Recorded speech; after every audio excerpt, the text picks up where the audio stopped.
IB Nation, welcome back to another edition of the Irish Breakdown Podcast. It's Monday. It's a new week, June 12th. We got a lot going on. That's that dude, Sean Davis from the Lucky Lefty Podcast. I'm Brian Driscoll, and we have a lot to talk about today. Just to give everybody a quick heads up, though. Now, normally Monday is recruiting hour, but with Ryan having been out on paternity leave, I wanted to give him kind of an extra day to get caught up with everybody that visited this weekend, kind of just get his feet wet. I didn't want to throw him right into the fire and be like, put some intel out, right? So we will actually have the recruiting hour tomorrow where we'll recap the visits from yesterday. If you all want to ask some of the questions in the message board, we'll have a mailbag, afterwards. So if you have some of the questions about this weekend, we'll discuss some of them.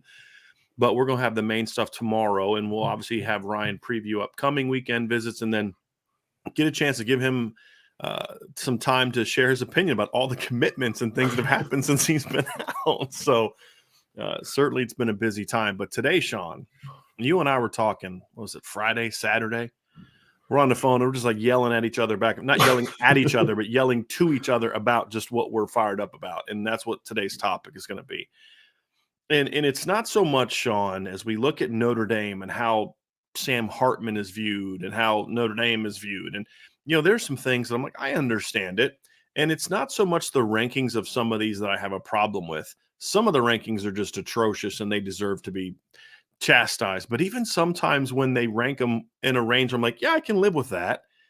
The way that they express the concern is like, did you really just like slap me in the face as you complimented me? Like, really? Like, and just the utter lack of respect that Notre Dame has in some of these evaluations. And it got to the point, Sean, where it kind of hit us where it's like these people genuinely think that Sam Hartman has taken a step down to go to Notre Dame from Wake Forest. That's literally how it's being written. So we're going to dive into that today because I just feel like there's a lot of disrespect. And I'm going to be honest with you. I hope the players are reading it. I really do. I hope the wide receivers read every single one of these evaluations and just come in pissed off, ready to show the world because these rankings are getting absurd. And, it kind of began, Sean, with we looked at the ESPN, those tier rankings from David Hale, and you just kind of roll your eyes. It's ESPN. But you just kind of start seeing more and more of this. And I finally kind of went off like, okay, we're doing a show about this when The Athletic released their rankings. And you look at it and they have Sam Hartman to see 1, 2, 3, 4, 5, 6, 7, 8, 9, 10, 11, 12th as the number 12 quarterback in the country, a tier 4 quarterback, someone who is closer to Tanner Mordecai and Talia Tungavaloa than he is Jaden Daniels or KJ Jefferson or Frank Harris or Grayson McCall. And then you combine that with the other tiered article from ESPN, which had a number 21, and you just start, and then you read the reasons why, and you're like, this is getting absurd. And it just got to the point where once I read that The Athletic, Bruce Feldman and Stuart Mandel, one of the guys I have respect for, the other not so much. You're just like, okay, this is just getting stupid. What are we doing here? How is the guy that's 19th and 18th in NCAA history all time in passing yards and passing touchdowns a tier 4 quarterback? Like, seriously, what are we doing here? How is this guy behind Grayson freaking McCall, who's played one game against a Power 5 opponent the last 2 years? Who averaged 5.0 yards per attempt last year against Marshall? You know what I mean? Like, what are we doing here? So Devin Leary?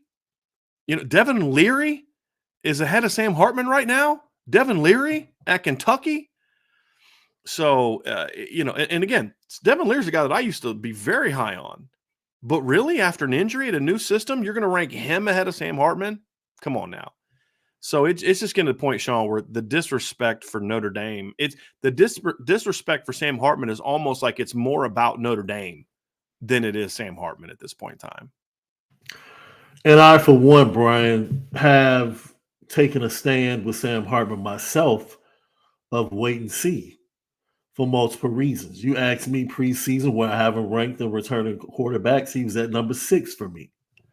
And he was at number 6 for me because every year there's one quarterback that comes out of nowhere, a redshirt freshman. So Drake May last year. Yeah, I'm anticipating things like that happen. So 5, 6, 4 to 6, I wouldn't have any problem. with anyone that had him between that range. But I will say, and this is something that I stand on, Notre Dame is the prize in this relationship. Mm-hmm. Like Sam Hartman's an upgrade, but Sam Hartman's coming to a really good football team. This football team walked into the horseshoe and almost pulled it off without efficiency at the quarterback. Well, Tyler he actually played decent. The offensive line didn't play well, but without getting too deep into that, Right. without great quarterback play, they almost went on the road and pulled off one of the biggest. That would have been one of the biggest. Yeah, that would have been a huge upset in most people's eyes. So when you say all of that and you get him into the fray of your team, I understand the excitement. I understand the people saying the Heisman talk and national championship, Sure. this nature. But there are some things you have to take a step back from a football standpoint and say, let's see how this transitions. Sure. Let's see now that we have a new coordinator for the offense. Let's see what he's all about and what he wants to do. And for me, if most of the national media had taken that stance instead of being so bullish on a lot of their thoughts, but not only Sam Hartman, but some of the pieces he's surrounded by, I would be okay with it. If you just flat out said, you know what, we really don't know what Notre Dame is going to be. We don't know. New coordinator, Hartman's going to a new system, no longer in the mesh system. He's going to have to adjust a little bit. Let's see what they have. I would be cool with that. But they're being a little bit too bullish and beyond disrespectful. Yeah. Putting them behind some of the quarterbacks that you mentioned earlier. It's like, what are we talking about? Like, even if you want to take the number of interceptions he had over the last 2 years, you have to look at the fact that he's at Wake Forest. He is forced to be the best player on the field every game to give his team a chance to win. No kind of run game support None. whatsoever. Terrible defense. And here's the thing, Sean. It's like, to your point, for people to say, well, hey, let's see how he transitions to the new offense. That's fair. My problem is you're not doing it consistently. For example, in the article from The Athletic, how are you going to have Devin Leary in tier 3 and Sam Hartman in tier 4 below him? Now, look, Devin Leary had a very good year. We had Devin Leary ranked very high going into last season. But guess what? He got hurt again and played terrible before he got hurt. I mean, that's a fact. He's had one good year in the ACC. Sam Hartman has had 3 very good years in the ACC. And so it's just one of those things where, the year that Devin Leary had the great year, 35 touchdowns, 3,400 yards, he had minus 73 yards rushing, which meant he had a little over 3,300 total yards and had 37 touchdowns. Do you remember what Sam Hartman's numbers were that season? I mean, they were significantly better that season than what Devin Leary was. Sam Hartman went out that year and had 4,228 yards passing, 363 yards rushing, and 50 touchdowns.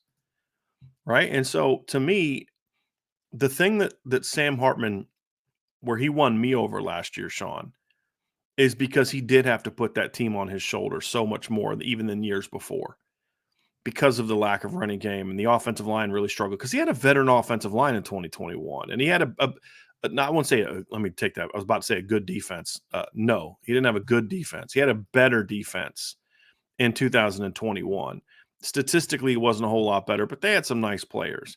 You come out this year and they don't have the same talent on defense. And you're talking about a guy, Sean, the last 2 years that's been a part of 19 wins as a quarterback. Has put up the numbers he has, and he's never played on a defense that's given up fewer than 28 points a game. Right? And that's the thing that frustrates me. I mean, literally, this is the points per game his defense has allowed in his 3 years as his full-time starting quarterback. 32.8, 28.9, 28.3. And then you look at like the ground attack that they've had in his 3 years. 163 yards per game, 3.9 per carry. 160 and a half yards per game, 4.0 yards per carry. 131.1 yards per carry per game, 3.4 yards per carry. And so the frustration that I have is it's a lazy analysis. you want to talk about Notre Dame's got some unproven receivers, that's fine. We have people in this chat. We are not marshals talking about that. Now, my counter to that is people put too much on proven production at receiver. I think that's a mistake. And I think you can go out and look at the history of college football, especially the last 10 years, but even just at Notre Dame. And I continue to point this out. There are some positions where a lot of experience, Sean, is necessary. There are other positions where it's more about the talent and the opportunity. And receiver is one of those positions. And you want, okay, Golden Tate's 6 catches for 100 and some yards his first year, right? Goes out the next year, 58 catches, 1,080 yards, 10 touchdowns. Will Fuller, 6 catches for like 160 yards, 1 touchdown as a freshman in 2013. Goes out there the next year as 76 catches for like 1,094 yards and 15 touchdowns, right, in year 2. Equinemi St. Brown, 1 catch for 8 yards in 2015. Goes out there the next year in only 12 games, 59 catches, 960 some yards, 9 touchdowns. And with all due respect, Tobias Merriweather has as much, if not more talent than Equinemi St. Brown. At the very least, even if you say, well, hey, he ain't Will Fuller and he's not Golden Tate. Okay, fair. Can you at least say he's somewhat on par with Equinemi St. Brown? You've seen Jaden Thomas. You've seen these other guys play. And so, but if you want to have that question, Sean, that's fair. It's a fair question. Hey, they're going to have to replace Tyler Buckner. Michael Mayer. They're going to have to replace, we don't know how Chris Tyree is going to transition. Those are all fair things to talk about, while completely ignoring the fact that he had to do all that. And they talk about the interceptions. Well, you kind of, if you had that team and you had no run game to speak of, you had no defense to speak of, and you were, the 2 previous years at Wake Forest, we've pointed this out, they went out against North Carolina in 2021 and scored 55 points and lost. They went out against North Carolina in 2020 and scored 53 points and lost. Scored 42 against NC State and lost. They scored 45 against Clemson this year and lost. Scored 34 against North Carolina this year and lost. Scored 31 this year against Duke and lost. And it's like, yeah, you're going to throw some interceptions when everything is riding on you. And to completely ignore the fact that this is going to be by far the best run game and the best defense he's ever played with, and not take that into account and only focus on this, again, shows me it's lazy analysis, but it's a clear bias. Because how are you going to have J.J. McCarthy in the top 5 and have him be a tier 2 quarterback, tier 3 quarterback, and completely ignore that his entire level of success is built upon essentially he plays with a great running game and a great defense that takes the pressure off of him. He threw 22 touchdowns last year. 22. Sam Hartman can do that in almost half a year the year before when he's had 50 touchdowns. And those are the things. And let me be clear about this too. J.J. McCarthy had 22 touchdowns passing last year, and he played in 15 games, correct? 14 games. That's right, because they got beat by TCU when he threw 2 pick sixes. That's a team that scored 40 points per game last year, and their quarterback only threw 22 touchdowns. And he's a good runner. Yeah, okay. He ran for 5 touchdowns. He ran for 306 yards. Do I need to remind you again what Sam Hartman did in 2021, the year that he led his team to a conference championship game? The year when he threw for 4,200 yards and 39 touchdowns and rushed for 363 yards and 11 touchdowns. So, let's not act like he's some stiff standing back there in the pocket either, Sean. And so that's the other thing that fires me up is it leads into there's a level of laziness plus disrespect that you're going to focus on this position group, completely ignoring just the last decade plus of experience not meaning a whole lot at wide receiver, and completely ignoring the fact that the other parts that he's even if we were to accept the premise that the receivers at Notre Dame are not as good as what he had at Wake Forest, which from a proven production standpoint is inarguable. Right. You can't argue that. Right. Now we can argue the talent's better or whatever, but if we're just even accept that premise to completely ignore the gap in talent between Wake and Notre Dame, if you even accept that premise, because he had a good receiving core last year, and it wasn't just A.T. Perry. If you're going to completely ignore that or look at that and accept that, what do you think is greater? The gap between the talent between Wake Forest and the receivers that Notre Dame has, or the talent that Notre Dame has at running back and offensive line and defense compared to where Wake was?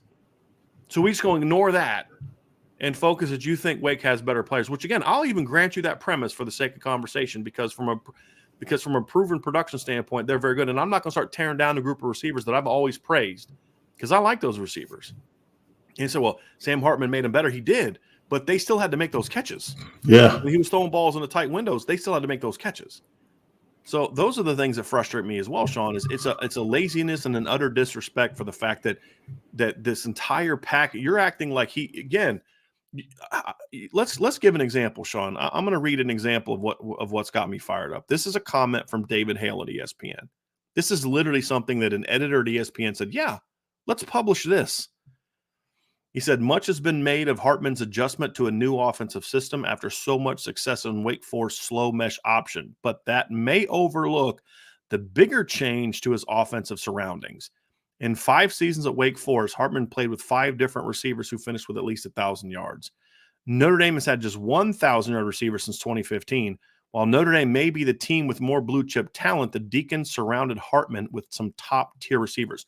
So it wasn't Sam Hartman that made them 1,000-yard receivers, and it's not the offense he plays in. It's, they just have all these better players. He literally is stating that Sam Hartman is going to Notre Dame, and he's going to be surrounded by less talent. That's literally the argument that guy just made on ESPN.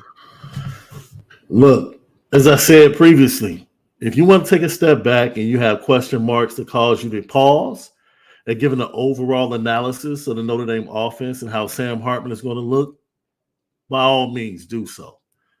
But as you said, it's lazy upon David Hale to sit there and assume that Sam Hartman, as good as he is, can produce 5 different 1,000-yard receivers at a school like Wake Forest. But heaven forbid, there's no way it can happen at Notre Dame. There's no way a 1,000-yard receiver can pop on the scene at Notre Dame. There's no way with better protection from 2 first-round tackles and a young interior on the offensive line that's extremely talented. There's no way that run game can help him in the play action. No way. There's no way wide receivers can be running a little bit further wide open with the assistance of this run game and this offensive line than what he saw at Wake Forest. Just no way that can happen. And it begs to ask the question, what are you exactly looking for? What are you looking for, right?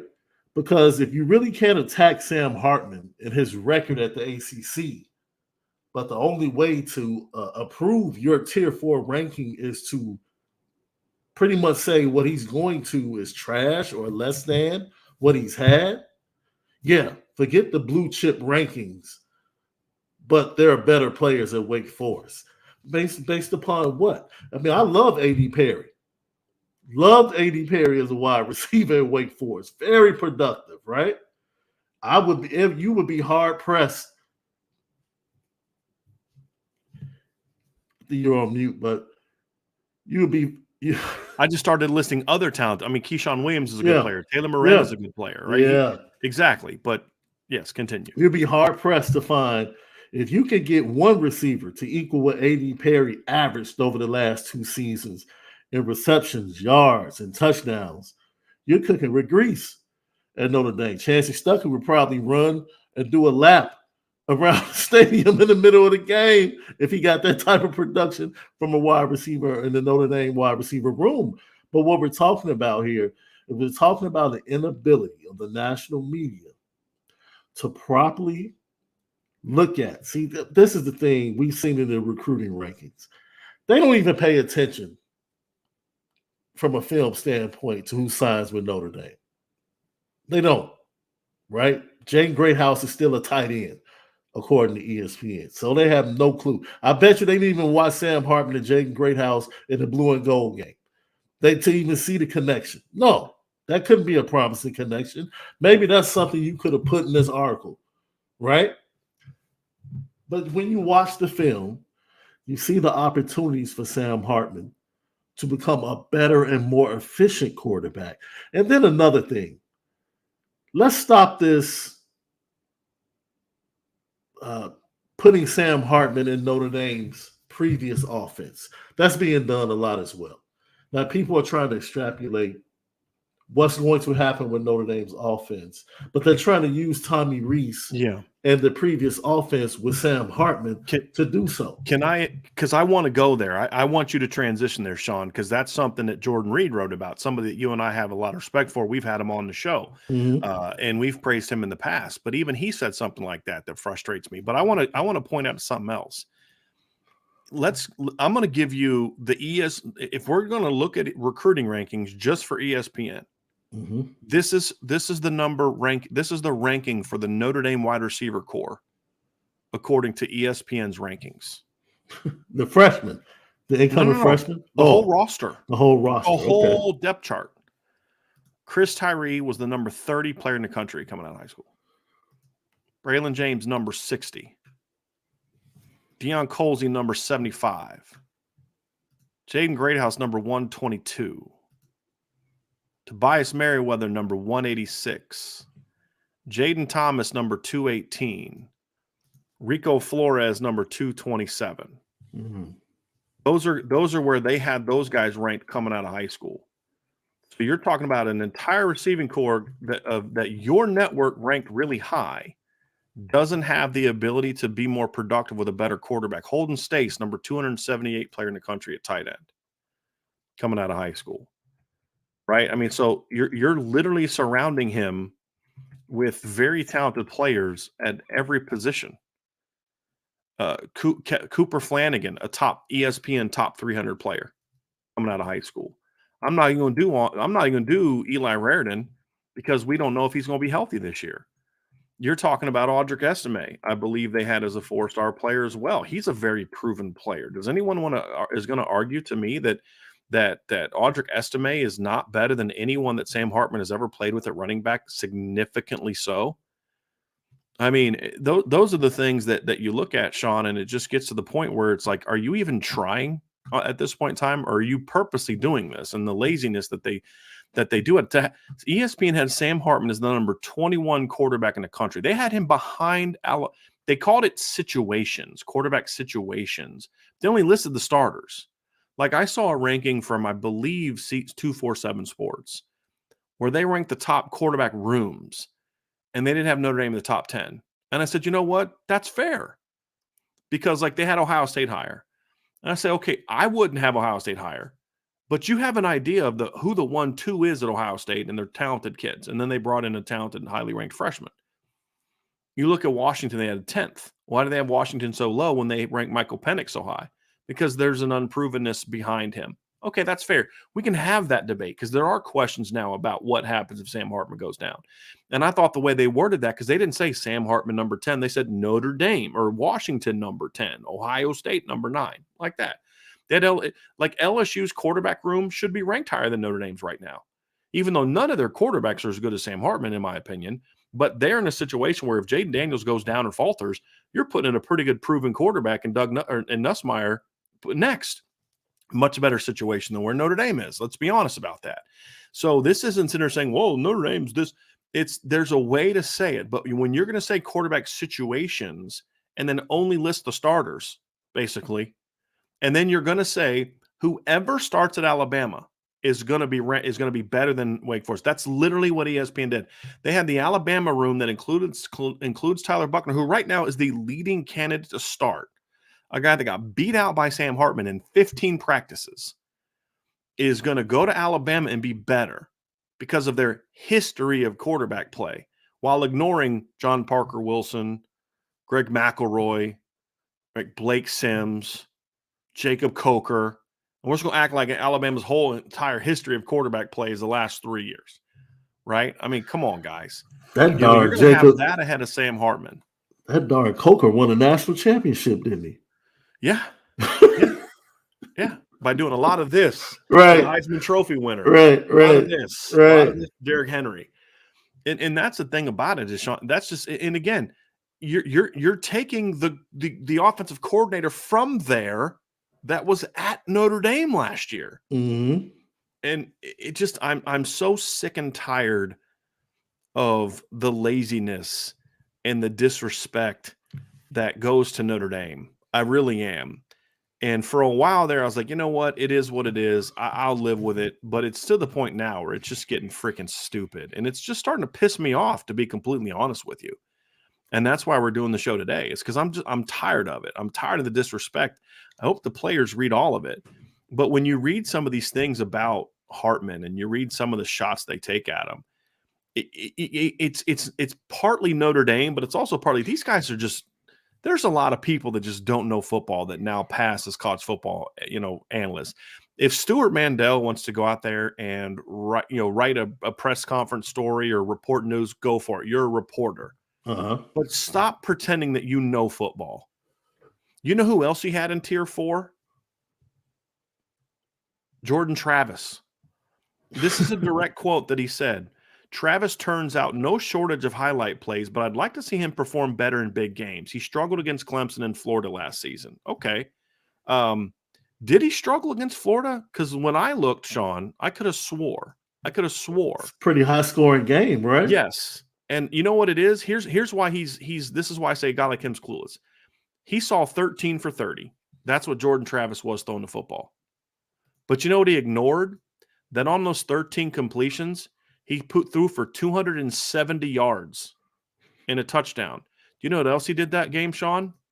He rushed for 83 yards and 2 touchdowns. So a guy that had 350 yards of offense accounted for 3 touchdowns and a 45-point output in a win over the guy that was the number 4 freaking draft pick in the NFL draft, struggled in that game. Like, it's just, that's part of it too, is there's just people that just don't know what the heck they're doing analysis now. And it's just, I'm so over it. And his struggle, he didn't play great against Clemson. No, he didn't. They lost 34-28. He passed for 254 yards, had 2 touchdowns, also rushed for 64 yards and a touchdown. So in the 2 games that you quoted him as struggling, he had over 300 yards of offense and had 3 touchdowns in both of those games, in a win and a 6-point loss. Yep. Like, what are we doing here? What are we doing here? And his comments about Hartman were just interceptions. Again, showing no idea of the offense in which he plays. And then you're going to talk about, okay, well, if you're going to ding him for big games, are we going to just ignore that Sam Hartman absolutely, because you mentioned Clemson is a big game, right? That was your thing, not my thing. That's your thing. You're the one that said Clemson was a big game, right? All right, Stuart. So we just going to ignore the fact that last year Sam Hartman threw 337 yards, had 347 yards of total offense and 6 touchdowns with 0 interceptions while putting up 45 points against Clemson last year. So where's the consistency here? You're worried about him turning over. Well, what did he do in the biggest game of the year? If you're going to say, well, Jordan Travis put up numbers, but he didn't play well in big games, I'm going to say to you, false. That's nonsense. Absolute nonsense that you're going to say that to me right now at this point in time. Because I can point to you big games where he did put up numbers, and I think even your entire premise is incorrect on this one. But if that's going to be your premise for this, well, Jordan Travis only threw 5 interceptions last year. I thought you cared about not throwing a lot of interceptions. Oh, well, you're dinging Jordan Travis for not playing well in big games. Well, last I checked. And when did LSU not become a big game? You know, that game where Jordan Travis went 20 of 33 for 260 yards, 2 touchdowns, and ran for 31 yards. Is that not a big game either? Yes. Does that not count as a big game for him? And so if you care about big games and not turning the ball over, we're just going to ignore the fact that Sam Hartman threw for 337 yards and 6 touchdowns with no picks against Clemson. We can ignore that Sam Hartman went on the road last year and threw for 234 yards, 2 touchdowns, no picks against Florida in a 10-point road win over Florida State. We just can ignore that completely, huh? Okay, sure. All right, let's just go ahead and do that. And that's the thing is it's late. I'm sick of the laziness and the inconsistency. It's getting to the point where I'm just it's almost like it's a slap in the face to Notre Dame fans. Like, you don't even care enough about the people paying for your product to even do, like, I don't know, 1 minute of research. And the funny thing is, he literally wrote those 2 things, Sean, in the same paragraph. Yeah. It's almost like Hartman and Travis in the same freaking paragraph. It's almost like a quarterback predetermining where he's going to throw the ball before the snap. Mm-hmm. That's what these articles sound like when you read them. Like, you know what? They predetermined this after the bowl game. This is who they think Notre Dame is. They haven't watched anything that's transpired with coaching changes, transfers in, incoming freshmen, talent coming in, the offensive. They haven't looked at Notre Dame and watched anything to see what can be new and what can be better. No thoughts to it. It is, let's keep Notre Dame right here in the mediocre pool And what way can we keep them in the mediocre pool? And the articles from 4 different outlets pretty much sound off and say the same thing. Of course, I got Jordan Reed was looking at it from an NFL draft standpoint and not so much a tier standpoint Right. of, Go ahead, no, Charles. go ahead. No, No, not you finished what you're from a saying. draft standpoint, which, what he talked about with Sam Hartman is pretty much what we think he's going to be or end up in the NFL draft when he finally enters his name into that. So he was fair, but I still disagreed with some of the things that he said about the talent and the system and what's going to be done at Notre Dame with Sam Hartman as a quarterback. Right. And so like when with the Jordan Reed comment, my issue with that had more to do, and I'm actually going to pull it up right now. I didn't agree with his ranking, but it's a different conversation. I thought because he had him in like the next level guys, right? So he has Caleb Williams, Drake May, Quinn Ewers, Michael Penix, JJ McCarthy, Bo Nix. From an NFL draft standpoint, I'm totally fine having all those guys ahead of him. Here's where my issue was. Well, actually, he said it alphabetically. Here's where my issue was. He says Hartman's skill set aligns well with the Irish's rhythm-based offense that focuses on attacking the intermediate areas. Did you watch the spring game? I mean, like, did you watch what Sam Hartman did? He fits in well with an offense that works the intermediate part of the zone. The guy that's thrown more deep balls than anyone in college football the last 2 years is going to fit into an offense. Like, it's just even somebody who I respect, who I know puts in the work, is giving me, like, I don't have a problem with him being that next tier of NFL draft stuff. I'm not an NFL draft analyst. I couldn't tell you. But my original issue was I looked at it and I saw like Carson Beck and Brennan Armstrong ahead of him.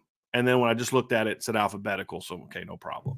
But the bigger issue is like saying something like that. Like, have you not did like 2 seconds of research into, what Sam Hartman was at Wake Forest? Like, you're going to tell me Sam Hartman fits into an offense that attacks the intermediate part of the zone? Right. Right now, I know he has a very high completion rate in the intermediate part, but like did you make a call? Have you done any research to what Notre Dame is transitioning to? Or are you just assuming, no, they're just going to do what they did with Tommy Rees? Okay, that's fine. Yeah. It just, that's the frustration with it, is just even someone who I like, who I believe puts in the work, gives me something like that. You sent me the ranking, this article. I want to give people the quarterbacks that they ranked ahead of Sam Hartman at the Athletic. Caleb Williams, number 1, no problem. Drake May, number 2, no problem. Michael Penix, number 3, no problem. That's my 1, 2, 3. Number 4, Jaden Daniels. If you care about big games, last I checked, I believe Jordan Travis is 1-0. Jaden Daniels is on. Yes. Okay. Frank Harris, number 5. Now, this is what bothers me about rankings like this, Sean, is I then have to start trying to criticize guys that I have praised in the past. And I have Frank Harris in my top 10, but you're seriously going to put Frank Harris as your number 5 quarterback coming back in college football? Seriously? You're going to put him as your number 5 quarterback? Not to mention that Frank Harris wasn't even as productive last year as Sam Hartman was the year before at Wake Forest when he played a full season, because this past year Sam played 12 games, and the year before he played 14. Frank Harris played 14 games this year. Frank Harris averaged, let's see, 290 passing yards a game. Okay, well, he ran for 609 touchdowns. Cool. So the year before, Sam Hartman in the same number of games ran for almost 400 yards and 11 touchdowns. All right, but Frank Harris, who I like, is your number 5, and you're not going to mention in there that his best receiver transferred. Number 6, KJ Jefferson. I like KJ a lot, but 6. Now, let me tell you why KJ Jefferson is getting love. Oh, I'm good with him getting love. He's getting love because you know how it is. They see value with the way the season went once he got hurt. Sure. So they're elevating him, and you can tell, and it's an SEC bias. That's why Devin Leary is part of it. That's why Devin Leary is all of a sudden getting this buzz. If he had gone back to an ACC school or state of North Carolina State, right, no one would be speaking about Devin Leary coming off that injury in the same light. But go ahead. No, it's fine, but you can talk about KJ and what happened to them when he got hurt. But again, this is why I hate about it, because I've been high on KJ since he was in high school. That's a guy that I wanted in the 2019 class over the guys they win. I actually tried. He was one of the few kids that I've actually pushed on to Notre Dame. I said, look, you got to talk to this kid. And KJ sent me is like, people say, well, maybe he's got bad grades because he's, from the sticks and he's a Southern kid. And I'm like, I've seen KJ's report card. He sent it to me. He's taking real classes and is a 3+ GPA. Try again. You know what I mean? Like, that ain't it. And it just was. So I'm a KJ guy, but you're going to put KJ at number 6 ahead of Sam Hartman. And let's not forget the game before LSU's offense fell apart. Arkansas's offense fell apart against LSU. They lost 21-19 to Liberty in a game he played in where he threw 2 picks. So it's not like they were just this elite offense. He was the quarterback against Missouri when they lost to Missouri. He was the quarterback against Texas A&M and only threw for 171 yards in the game that they lost to Texas A&M. So he ran for 100 yards. But, like, let's not act like KJ was just its elite producer when he played. And he only missed 2 games last year. And he accounted for 3,288 yards. So in 11 games last year, KJ Jefferson accounted for 3,288 yards. In 12 games last year, so just one more game for Sam Hartman, because remember, he missed the opener because of the health issue. In one more game last year, Sam Hartman accounted for 3,830 yards. So that's basically 550 or so yards per game. And Sam Hartman averaged more yards per play as well. Okay, so fewer interceptions, different offense. It's a completely different offense. And the other thing too is KJ accounted for, what was his total? He accounted for 33 touchdowns. Sam Hartman accounted for 39 touchdowns. A year before he had 50. So there's really no metric you can look at and say, well, hey, this guy is this. And then here's who's number 7, Grayson McCall. Grayson McCall. Guy goes into portal. Do you know why he goes back to Coastal Carolina? Because nobody wanted him. Because everyone else that knows football actually watches film and realizes, nice college quarterback that is the system of a bad conference and a guy that is a product of a system that allows him. Now, here's the thing about Grayson McCall. You would say, well, the system is really good. Last I checked, Sean, correct me if I'm wrong, I say sarcastically, but I believe the head coach who implemented that system is gone. Yes. Also about Grayson McCall, the 2 best defenses, I would argue the 2 best defenses he played last year, 2 of the 3 best defenses for sure, last season were Marshall and Troy. They were the 2 top 20 defenses. I believe the only 2 top 20 defenses he faced all year were Marshall and Troy. Okay? Against Marshall, he went 13 of 24 for 121 yards, 1 touchdown, 0 picks. He averaged 5.0 yards per completion. Against Troy, in a game that Coastal Carolina lost in the conference championship game by 19 points, he went 29 of 41 for 319 yards, averaged 7.8 yards per attempt. That's it, 3 touchdowns and a pick.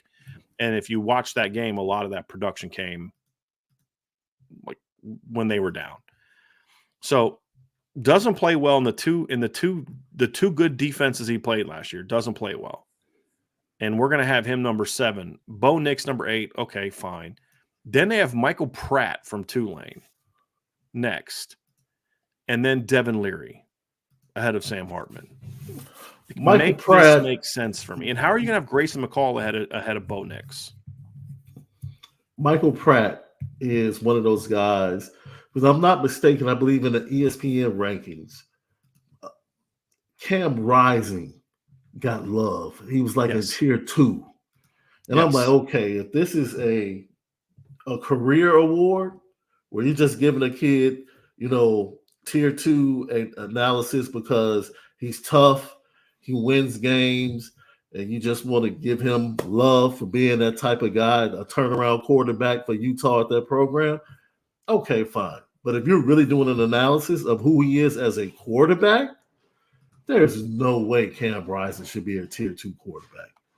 I don't care if it's draft, non-draft, comparing them to other guys.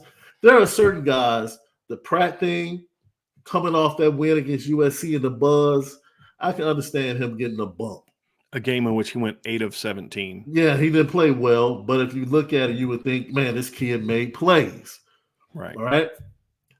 JJ McCarthy is just part of 2 back-to-back winning seasons. You and I both know that it was Tajay Spears that made plays in that game. Oh, absolutely.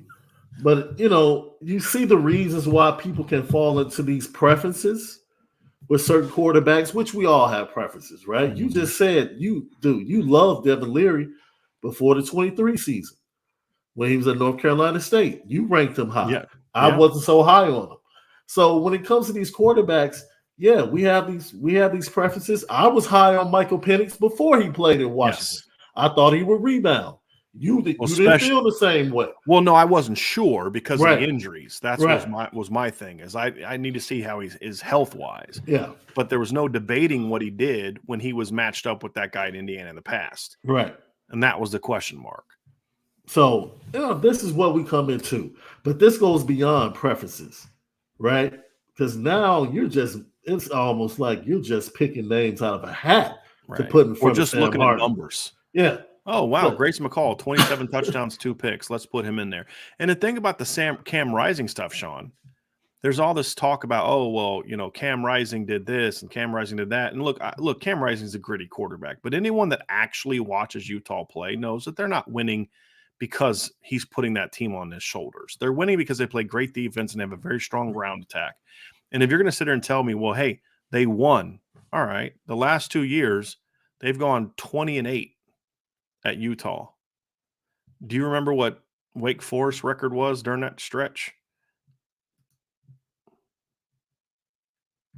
It was 18-8.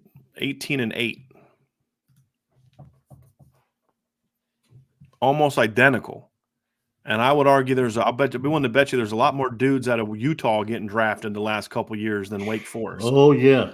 Right? You better believe it. Cameron Rising's top receiver, top pass catcher was a first-round pick. Sam Hartman's was a fifth-round pick. A.T. Perry went like the 5th round. So that's the other part of it is like you said, Sean, if you want to give a kid a career award because he's gritty and all this other stuff, then apply it consistently and then rank the guy higher who actually significantly outperformed the other guy statistically. Definitely. Significantly outperformed the other guy statistically. Like if you compare the statistics for Cam Rising and Sam Hartman the last 2 years, Sean, they're not even in the same universe. I mean, there's no comparison. Like it's not even close. I mean, Cam Rising again. Looking at Cam Rising this past year, threw for 3,034 yards, 465 yards rushing. So he had 3,499 yards in 13 games. Sam Hartman this past year had 3,830 yards in only 12 games. Cam Rising combined for 32 touchdowns. Sam Hartman had 39 this past season. So in every statistical category, Sam Hartman was a better player.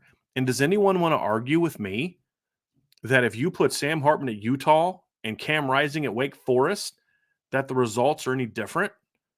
At Wake Forest, they would be different. They wouldn't be as good because he's not nearly as accurate and productive as a quarterback as Sam Hartman. So it's one of those things where there's just no. But I will show. I believe, especially in college football, I believe in fit. Mm-hmm. Cam Rising fits Utah, right? Like the program, the grittiness. He fits Utah. And, you tip your cap to the young man because it's obvious when he hasn't played. Sure. That offense has been different. We saw that in the Rose Bowl. Absolutely. Yeah. So, I understand. He's a really good college quarterback. But in the fit part, the toughness, the grittiness. But again, how's that any different than what Sam Hartman brings to the table?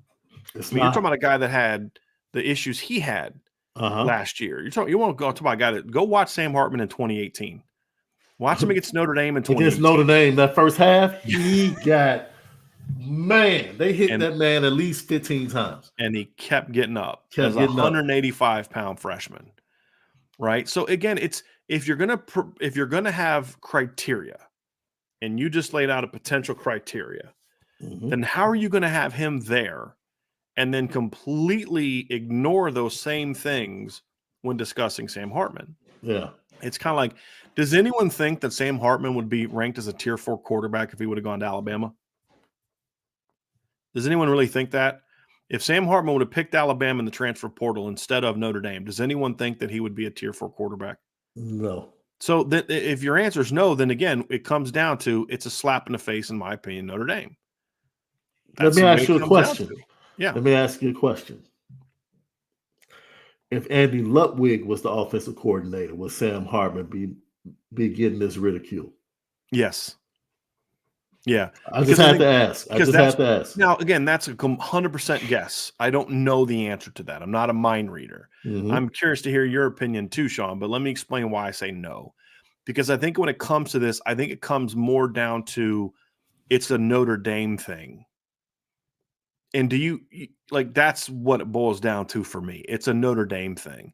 And especially when you look at the athletic rankings, because they had Cam Rising below Sam Hartman. Now he should be. They also had Cam Rising as a tier 4 quarterback. And for all the frustration I just had, I'll take Cam Rising over Grayson McCall any day of the week. Like, it's not even close. Yeah, I think he was tier 2 on the ESPN list. Yeah, he was like I remember that 5 or 6. Yeah. Yes.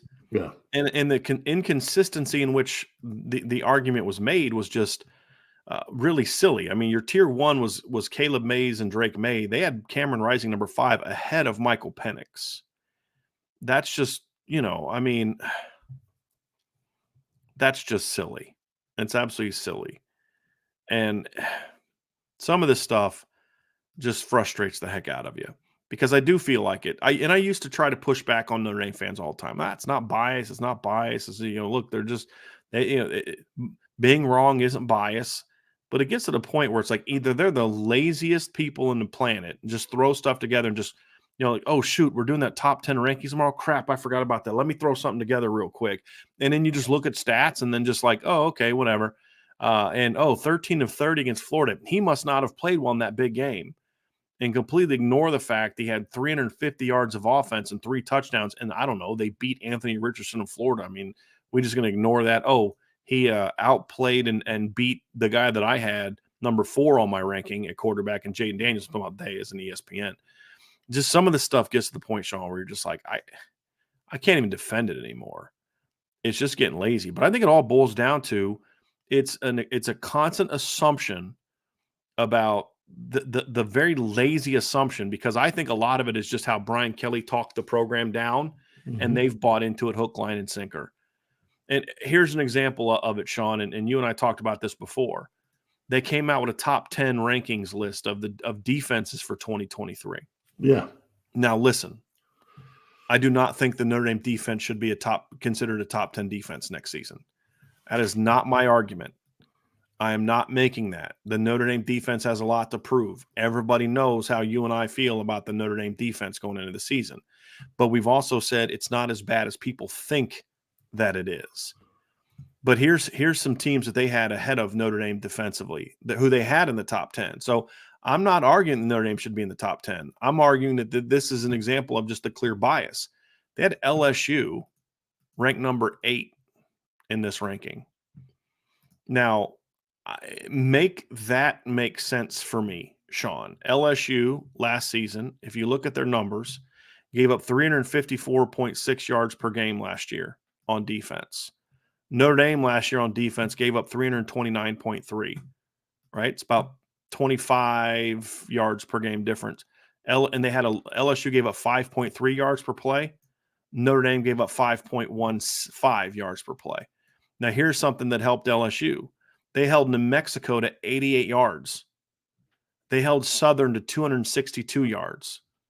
They held UAB to 259 yards, right? And so that pads their numbers. If you look at Notre Dame's 3 best defensive performances last year of the lowest yards they allowed in the game, it was Boston College, Clemson, and Syracuse. How are you going to have LSU, who gave up more defensive points than Notre Dame last year, ranked in the top 10, and Notre Dame doesn't even get mentioned as a others receiving votes? conversation.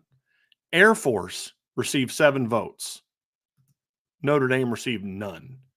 Now, I'm not arguing that Notre Dame should be in that conversation. It's just the continued bias of how are you going to have that? Do you know they had number 9? You know the answer because we talked about it. It's a rhetorical question. Texas A&M. Texas A&M That's was number funny. 9. And you just look at it, and again, it's the same story. Yeah. You know, they last year they gave up 365.2 yards per game. Notre Dame gave up again 315 or 350, or excuse me, that was LSU. Notre Dame gave up 329.3. It's over a 30-yard per game difference. Notre Dame also allowed a lower yards per game average. LSU held Sam Houston State to 198 yards and 3.6 yards per play. LSU held UMass to 168 yards and 2.6 yards per play. Literally the worst team in college football, Division I college football. That's where their numbers came from. They held App State to 315 yards. Last year, they held a grand total of one Power 5 opponent under 300 yards last year. One. Texas A&M did. Notre Dame had 1, 2, 3, 4, 5 Power 5 opponents they held under 300 yards last year. And yet A&M's 9th, and Notre Dame doesn't even receive a vote. You understand? Like, that's where I'm coming from saying, oh, hey, well, they got to do this. Michigan is ranked number, let's see, where's Michigan ranked? Michigan was ranked number 2 or 3. And I'm not even arguing with that. I'm not saying Notre Dame has a better defense than Michigan. But if you're going to say, hey, well, look what they did, you know, Michigan's last year against Ohio State gave up 23 points, allowed Ohio State to have 492 yards of offense and 6.4 yards per play. Notre Dame held them to 21 points, led them to 395 yards and 5.7 yards per play.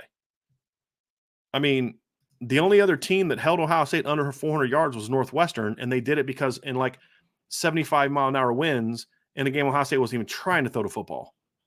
You know what I mean? Right. So, like, where's your common sense here? Where's your consistency? Notre Dame goes out there and holds Ohio State to 21 points, completely dominates Clemson's offense. Clemson's defense was in there too, by the way. The same one that Notre Dame. So here's a funny thing. Sam Hartman scores 45 points against Clemson. They lose. Notre Dame has a quarterback that throws for 86 yards, and they beat him by 21 points. And Sam Hartman's taking a step down to be on that team, according to this analysis. Right? So it's not even me arguing that Notre Dame should be a top 10 defense. They shouldn't. They have not earned that, Sean. But just the sheer laziness and bias that goes into having those teams in there is what bothers me. And this is the thing. This wasn't just one person's ranking like the David Hale thing. This was 10 college football writers voted on their top 10. And not one of them had Notre Dame in there, which, again, they shouldn't. But those other teams ahead of them. That's the thing that frustrates the heck out of me. Look, that's the one thing about this 2023 Notre Dame team. It is unproven. There are a lot of facets about it that have yet to be seen. You don't know how it's going to turn out. This isn't one of them, though. Like, no, defense, that's not one of them. Not on defense. Yeah. But you can question, in my opinion, someone could question the defensive line. You know, because of what they lost in the seniors, they're like, okay, we don't know what these. If you're going to assume those other teams lost nothing, like LSU losing Mason Smith and Texas A&M having 47 transfers out, sure. Right. And then you ask yourself, who's the guy on the defensive line? Like, they're going to say Harold Perkins. Harold Perkins is going to be the first name that comes out of anyone's mouth. He's very good. He was on their defense last year. He's darn good, right? He was on their defense last year. But then you talk about the secondary, and you talk about the talent at linebacker. Even though the linebacker position has been inconsistent, what are we talking about? You're talking about a defensive line that they come in and play good. Just play good. Play solid. The defense is going to be formidable. If they supersede what we think they might do, and we get one person on the defensive line to actually become a star, whether it's someone that was transferred in or someone that was developed. Now you're talking about something Right. that's totally different because it makes the linebackers and the defensive backs even better at what they can do. I said it. I want Notre Dame to have a top 10 defense. Right. If they want to play for a championship, they need to be in that conversation. Absolutely. They need to be in that conversation. Become a top 10 defense. But by all means, they should be top 15 at worst, in my opinion. This should be a top 15 defense. So the assessment is fine. But like you said, given the love to LSU, Texas A&M. Texas A&M. Texas A&M. Seriously. Texas A&M. Heck, you might as well throw Ole Miss in there if you're just going to start throwing names in there. They gave up 41 points to Florida, who averaged fewer points per game on offense last year than Notre Dame did. They're going to tell you that was the quarterback at Florida, though. That would be their excuse. Okay, but that quarterback led an offense that averaged 29.5 points per game last year. Mm-hmm. They literally gave up 41 points. I'm going to say this again. They gave up 41 points. The Texas A&M did. They gave up 41 points. I'm gonna pull this up. 41 points, 492 yards to an offense that averaged 2 points per game less than Notre Dame did last year, with Drew Pine at quarterback for most of the year. Like, think about that. Like, that's not good. That's not good. And yet they're a preseason top 10 defense, but Notre Dame dominates Clemson, does very well for 4 quarters. Well, 3.5 quarters. They got ran on a little bit late. We've talked about that. Yeah. Showed Ohio State to 21 points. Should they be in the top 10? No. Again, that's not the argument. But and if you're going to say, like, okay, Illinois is in there, they were the next team receiving votes. If you're going to have questions about who's going to be the dude for for Notre Dame, then we should be having, because of who they lost, and we should be having that conversation about Illinois, although they have some really good players coming back. They have tackles coming back. But the point is, you're assuming that they're going to just be better next year, which I think is fair when you look at what Brett Bielema has a history of doing in the Big Ten and some of the guys that have coming back. But they also lost. Give Notre Dame that benefit of the doubt. They also lost a D coordinator at Purdue. Right. That's true. As the head coach now. That's a whole nother thing. True. Like, as much as I love, they bring tons of talent back in the front seven. I like the youngsters. They got a lot of tick at the end of the season because Witherspoon and a couple of other guys were hurt towards the end of the season. They got playing time. So they have some youngsters that played in the bowl game, the defensive secondary. They're going to be pretty good. But other than that, I think losing that coordinator is going to be huge, in my opinion. Right. Air Force was 12, Utah was 13, NC State was 14, Kentucky was 15, Ohio State was 16, Oregon State was 17. Yeah. And Oregon State and Ohio State only got 1 vote. So, like, one person ranked them 10th. So that's fine. I'm not going to get into debating them. But when I just look at these, Sean, it gets really frustrating. It gets really frustrating to look at the breakdowns and just the laziness and just the lack of consistency of standard. I mean, you watch these teams play, and like the whole thing is made up: SEC number 1, Big Ten number 2, SEC number 3, Big Ten number 4, ACC number 5, Big Ten number 6, ACC number 7, SEC number 8, SEC number 9, Big Ten number 10. Right? I mean, where's Clemson? 5. Clemson's 5. Now, see, this Clemson's at 5. Mm-hmm. And I still feel like Notre Dame can push them around. Yes. Because see, this is you're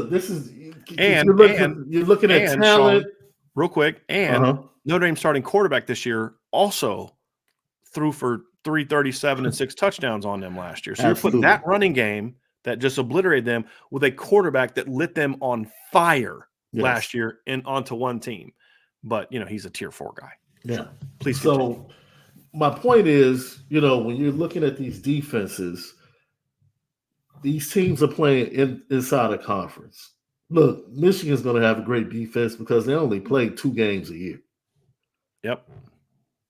So the defense is not facing much. You're saying great Statistically every statistical year. defense. Absolutely. You can say the same thing for Ohio State, but at least Ohio State steps out and plays in Notre Dame. Yes. Oh, they've played Right? Oklahoma. They've played, Absolutely. yes. Absolutely. Right? So you understand that. Same can be said for the SEC. Alabama plays what, 2 games? Yeah. Hey, and let's be honest, Jim Tressel has 2 national titles in his career if they didn't choose to play Texas in a home and home. Absolutely. Right? Absolutely.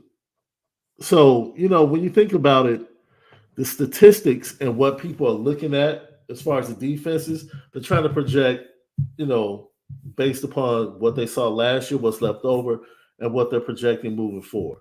Mm-hmm. So for me, that's why Notre Dame falls short a little bit because their rush defense has left a little bit to be desired. And again, the previous Sean, 2 years, I'm not arguing that they deserve to be in the top 10. Absolutely. My point is, you don't even give them mention, but you're going to thrust these 2 SEC teams in there that have no business being in there. That's my thing. Is like Notre Dame does not belong in that conversation. You have Florida State number 7. Why do you have Florida State number 7? You're projecting how a bunch of newcomers are going to perform. That's what you're doing with Florida State. Well, I think that was bolstered by the return. That was probably the return of Verse. But Verse played for them last year. But when you read it, like they're getting the kid from Western Michigan, which is a great pickup. I think Florida State has a chance to be there. My point, again, is the inconsistency. It's not even a beef with Florida State. Right. It's the inconsistency of application. Yeah. You're just going to assume that they're going to be impacted by all these transfers and things along those lines. And you say, well, Jared Verse is coming back. He's great. Well, Notre Dame returns some pretty highly ranked talent as well coming back, and so it's just that lack of consistency that these people have when you're making these rankings. It's not even an argument that Florida State doesn't belong in there. I would argue that Florida State's defense has to prove something to me as well. But I understand that you like certain players. So like you talk about Jared Verse coming back. Sure, Jared Verse is a very good football player last year. Mm-hmm. But Jared Verse was also on the field when they gave up 38 points to Florida and 32 points to Oklahoma. You know what I mean? And 31 points to Louisville. And I mean, so it's not like he wasn't part of what they did last year. He was on the team last year, and he was excellent last year. But he was on the field in those games where they weren't good. And see, that's the beauty of college football, B. It's about styles. Like, you can give me that top 10 list. There's an offense that's going to give them all they can handle. Sure. You pick any top 10 defense that's on that list. I'll find someone on their schedule. Sure. That's going to give them all they can handle. That's the point, though, Sean, is they'll take something like that for Notre Dame, a bad game like that for Notre Dame, and just, hope we're going to just, we're going to focus on the 3 interception game that Sam Hartman had against Louisville and ignore the fact he absolutely obliterated a top 5 defense last year in Clemson. Yeah. Right. And you're going to sit there and say, well, he's actually regressing on the talent. You're going to say he's not going to be surrounded by as much talent, even though he's going to a team with no quarterback play to speak of in that game. Just obliterated Clemson last year offensively. Ran for 286 yards with no help whatsoever from the pass game. And you're going to put that quarterback with that run game, and you're going to tell me he doesn't have my question is the weapons around him, as if this is a freaking 7-on-7 tournament. We're just going to ignore the fact that the best left tackle in college football is going to be protecting Sam Hartman's blind side last year. One of the 10 best returning centers in college football is going to be in front of him. The best tackle tandem in college football is in front of him.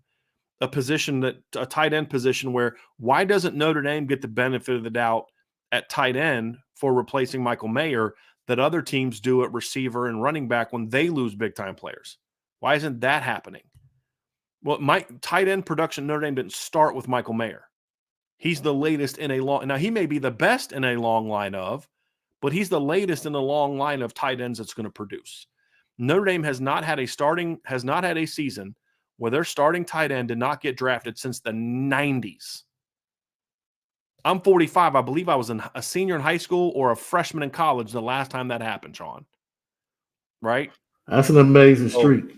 You and I could have a large pizza on a Friday night and lose 3 pounds the last time that Notre Dame didn't have a tight end that was drafted. A season starting tight end that was drafted. Yeah. But we're just going to ignore that and say Sam Hartman doesn't have weapons around him. Can anybody here name who the Wake Forest tight end was last year?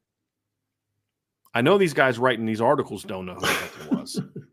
And that's the frustrating thing for me is I just get really pissed off about that. And like the defensive thing, Sean, I get the sense that you think I'm arguing that Notre Dame should be in that list. And I'm not at all. No, not at all. How are you going to ignore them completely or have this stand up for Sam Hartman when you're going to lift LSU and Texas A&M and these other type of teams up like that and say, well, but we're not going to mention Notre Dame. You're having Wisconsin number 10. But right? They're about name notoriety. Right? Look, I said it. LSU's getting a buzz because they got Harold Perkins, that's a big name, right? And they have some other guys that have draft buzz. Florida State, same thing. Right. Draft. Ohio State, same thing. They got guys that are Ohio first State, round picks. See, here's the thing. If you're going to talk about draft buzz, why the heck is Ohio State all the way down at 16?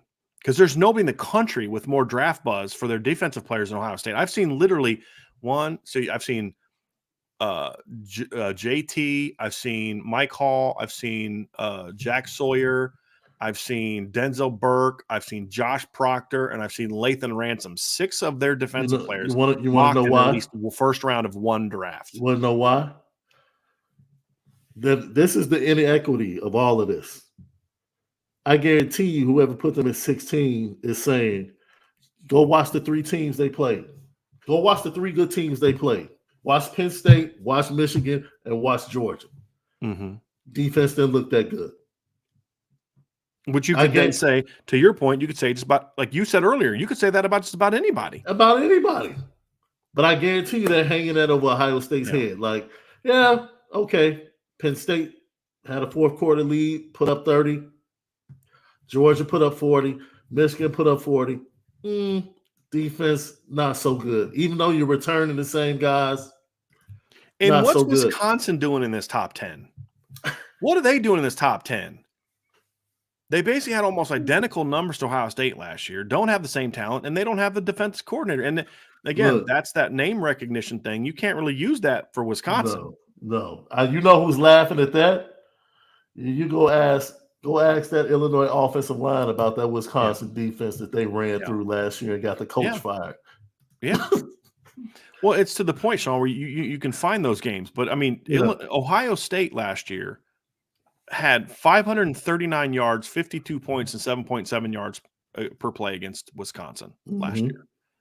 Absolutely annihilated them. Yeah. Like you mentioned Illinois. I mean, they lost 34-10 to Illinois. How is Wisconsin's defense with a brand new coordinator ranked higher than Illinois' defense? Cincinnati didn't have a better defense than Illinois last year. No. So why are we assuming that they're going to be better this year? I mean, I don't understand that. Like Cincinnati last year had a solid defense. That's it. In the AAC, a down AAC, by the way. And yet he's going to come to Wisconsin. Literally, this is just so stupid. Wisconsin last year gave up 20.2 points per game last season, which was aided by the fact they gave up 0 points to Illinois State, 0, and 7 points to New Mexico State. So the week that they beat they beat Illinois State 38-0. Ohio State beat Notre Dame 21-10. A little bit different a little bit different level of play there. You know what I mean? And it disgusts me. And you're going to have them in the top 10 after losing Jim Leonard, the architect of their recent seasons of success, with almost identical numbers to Ohio State. The whole thing is just silly. And I get tired of it. And that's kind of what the conversation about today is you're gonna look at these rankings and they just make no sense. Ohio State last year, the most points Ohio State gave up in a game last year was 45 to Michigan. Well, Wisconsin gave up 52 to Ohio State. The next highest point total that they gave up in the regular season in the Big Ten play was 30 to Maryland. And then after that, it was, 31 to Penn State, 31 to Maryland. Okay, those aren't great. Penn State gave up 50, or Wisconsin gave up 52 to Ohio State, 34 to Michigan State. Like Michigan State, seriously, Michigan State scored 34 points against them. And you're going to have them as a top 10 defense. Like, I'm sorry. When you look at their production in the Big Ten, which is not a league known for juggernaut offenses, and the only good offense that they really played all year last year was Ohio State's. Wisconsin did not play Michigan, and they did not play Penn State. They didn't play either one of those teams last year. Neither one of them. They didn't play either one of those Big Ten teams last year. And the only – so Sean, you'd mentioned earlier, like there's the big three of teams in the Big Ten, Penn State, Michigan, and Ohio State. Wisconsin only played one of them and gave up 52 points. 52 points. And Ohio State called off the dogs. I know you watched that game. They could have hung another touchdown or two on them. Yeah. And yet Wisconsin's a top 10 defense. Like, if you look at the amount of points that Notre Dame gave up against the two best teams that they play, so I'll put it like this. Ohio State scored 21, Clemson scored 14, USC scored 37. They scored 42 points, 72 points in those three games. In the two games that against the two best offenses ish that they played in the Big Ten last year, I would say Ohio State and Purdue. Would you argue that is the two best offenses that Wisconsin played last year? Two best offenses. Those two offenses scored 76 points. 76 points against Wisconsin in two games. Notre Dame against USC, Clemson, and Ohio State gave up 72 points in three games. So again, I am going to argue that I would take Notre Dame's defense over Wisconsin's in a heartbeat. And their defensive coordinator is going to be Mike Tressel. I believe he went with Luke Fickell. Luke Fickell's known for having great defenses. Have they really had great defenses since So basically they're saying, once again, they're giving an award to a defense that annually, until last year, had pretty much been a top 10 defense under Jim Leonhard. Sure. Every year under Jim Leonhard, you guarantee Wisconsin was going to be a top 10 defense. 19 to 21 for sure. Absolutely. Yeah. Now, whatever happened last year, the coach gets fired in the middle of the season. Jim Leonhard trying to figure out whether or not he's going to be the guy and whether or not they're going to go outside the program and all of this stuff. With all of that being said, maybe they feel like the foundation is still there. Like Jim Leonhard's pieces are still there. And this is still going to be a solid defense. And they're attributing some of the fall off to the mess that was going on around the program. Maybe that's the way they're trying to sell it, because they believe in what Jim Leonhard was able to do. But the greatness of Jim Leonhard was getting the most out of less. Yeah. That was the greatness of Jim Leonhard. So you just can't sit back and say, oh, we got the pieces. Sure. Who's that new DC, but he's not Jim Leonhard. So that's the point. It's just the utter lack of consistency and bias in this is just ridiculous. It just really frustrates the heck out of me. And that's the thing that frustrates me. So it's not just the Sam Hartman thing. It's all of it. It's all of it. And that's what's driving me nuts. And it's like, I don't know how these teams have Notre Dame ranked in the top 15 when you then listen to them talk about Notre Dame. Absolutely. Their offense is going to be very good. They have a tier 4 quarterback. Their defense isn't even in the top 15 coming back units. Why the heck do you guys have Notre Dame in the top 15? At least be consistent. If you're going to tear down Notre Dame and act like they got nothing coming back, at least be consistent and put them in your 20s. Own that.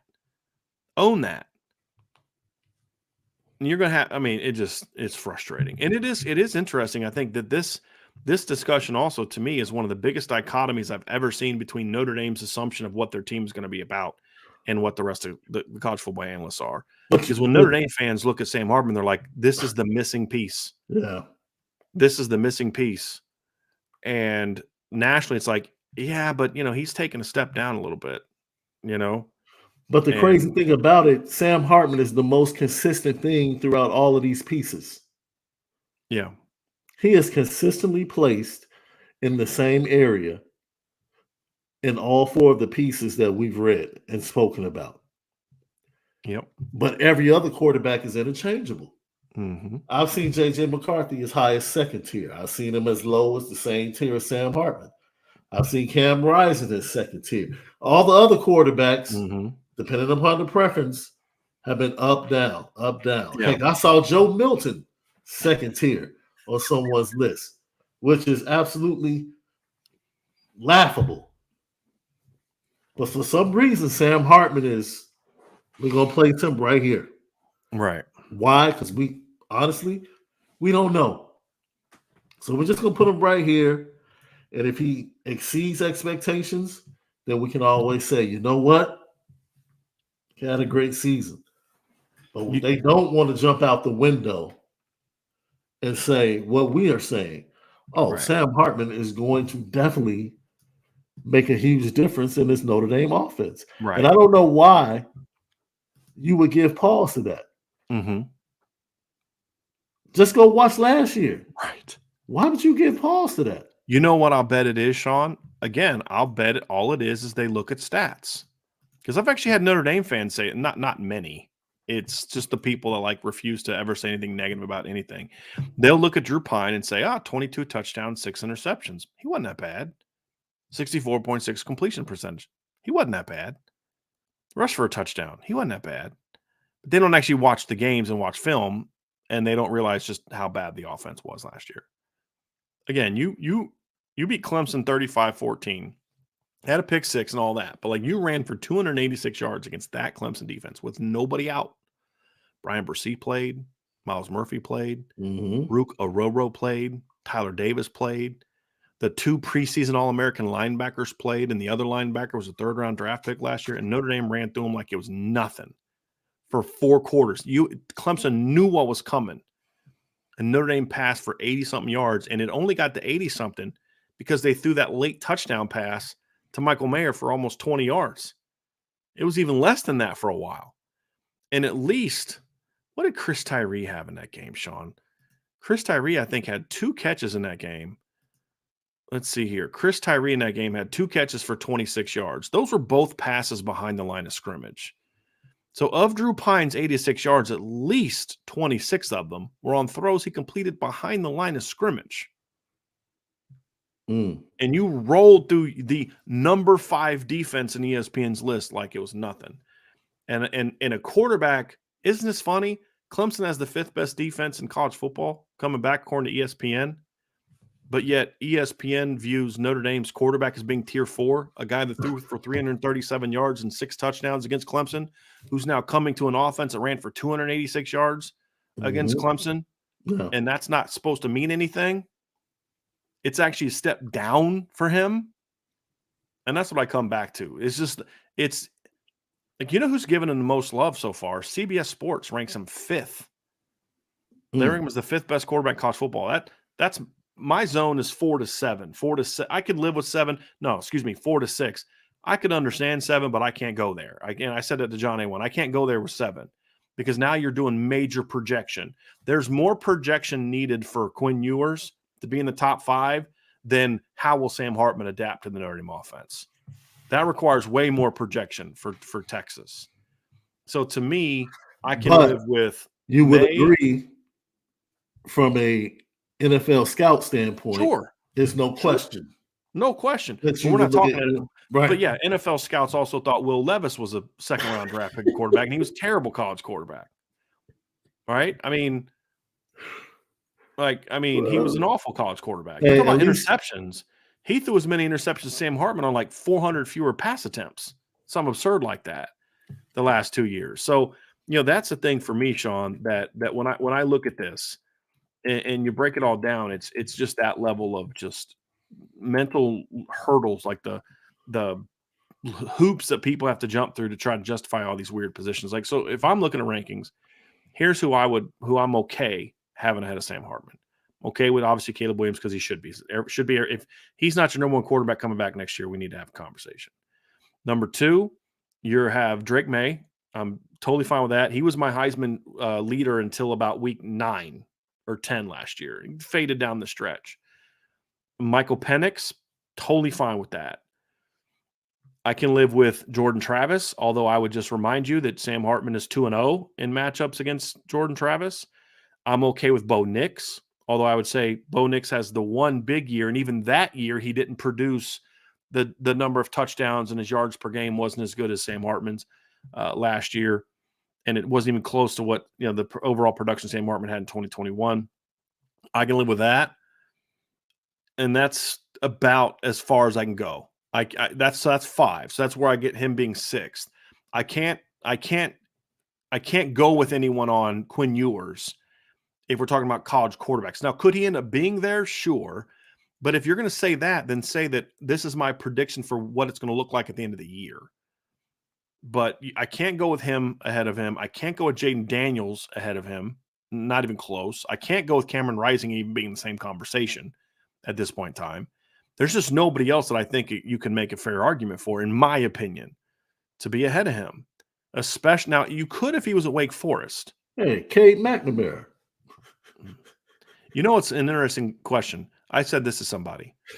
I think Sam Hartman's a way better quarterback than Cade McNamara. Oh, However, I have argued this. Iowa has a bigger upgrade at quarterback from where they were than Notre Dame does. Oh, absolutely. Absolutely. Drew Pine was a borderline Heisman contender compared to what they had at Iowa. Oh, absolutely. Like, that's one of the worst Division I quarterbacks I've ever seen. I mean, he was awful. Absolutely. That's going to be this is a side note, and we'll wrap this up soon, but they had a really nice, sneaky, quiet, good transfer portal offseason. Getting Cade McNamara, Eric All, and Caleb Brown from Ohio State. Yeah. Those are 3 upgrades. Big that upgrades. That might be the sleeper team. Yeah, in the West. Dude, they're going to be well coached on defense. Yeah. They're going to be well coached on defense. Their secondary, led by Xavier Nwonka, is going to be once again one of the best secondaries in the nation. So watch them. They're one of the teams that can catch. I'm not sure who they play out of the big 3. I know they almost beat Michigan last year at Iowa. It was a very close game. It was a very close game. If they had any quarterback play, they had a chance in that game. So they play at Penn State, and they do not play Michigan or Ohio State. Okay. They play at Penn State, at Wisconsin, and at Nebraska. Oh, that's They favorable. play Northwestern at Wrigley. And then they're at home against Michigan State, Purdue, Minnesota, Rutgers, and Illinois. That's so favorable. Not an unfavorable. And Iowa plays Penn State tough almost all the time. Like, they've had some very, very close games in recent years. So, yeah, I mean, you're correct. And unless their offensive line just takes a huge step back, and it has not been as good in recent years. Yeah. They usually tend to play them very tough. I think the COVID year was about the only year I remember that game not being close, and that was an Iowa blowout. Iowa blew them out. Matter of fact, Iowa's won the last 2 games against Penn State. So that's going to be a tough game, a good game. It's not shocking at all. Yeah. But, yeah, so anyway, Sean, this is just kind of we needed to vent a little bit today.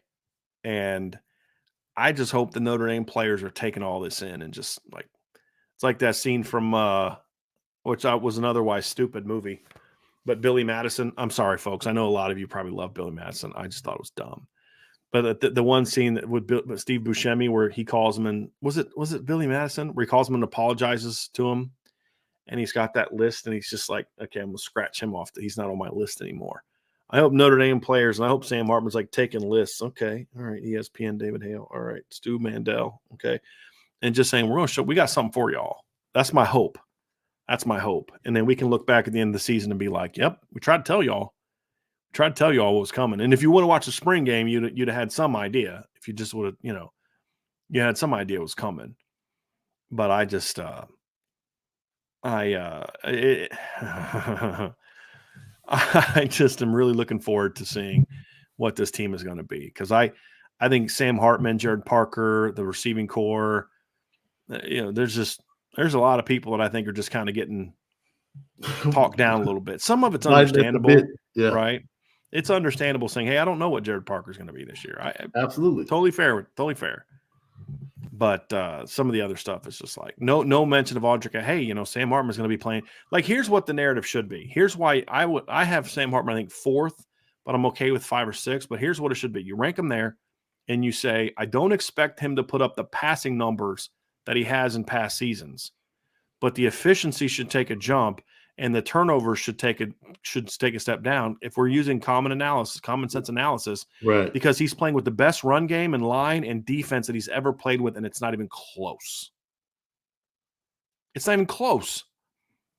Like, to me, that's how it should be. He doesn't need that level of production this season. One could say playing with a better defense gives him more possessions to put up more points, turnovers, better special teams, everything.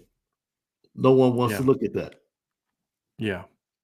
No one wants to look at that. And that's what makes it lazy analysis, which is what a lot of ESPN has turned into, at least from a college football standpoint, and the writers and such. It's just there's too many people getting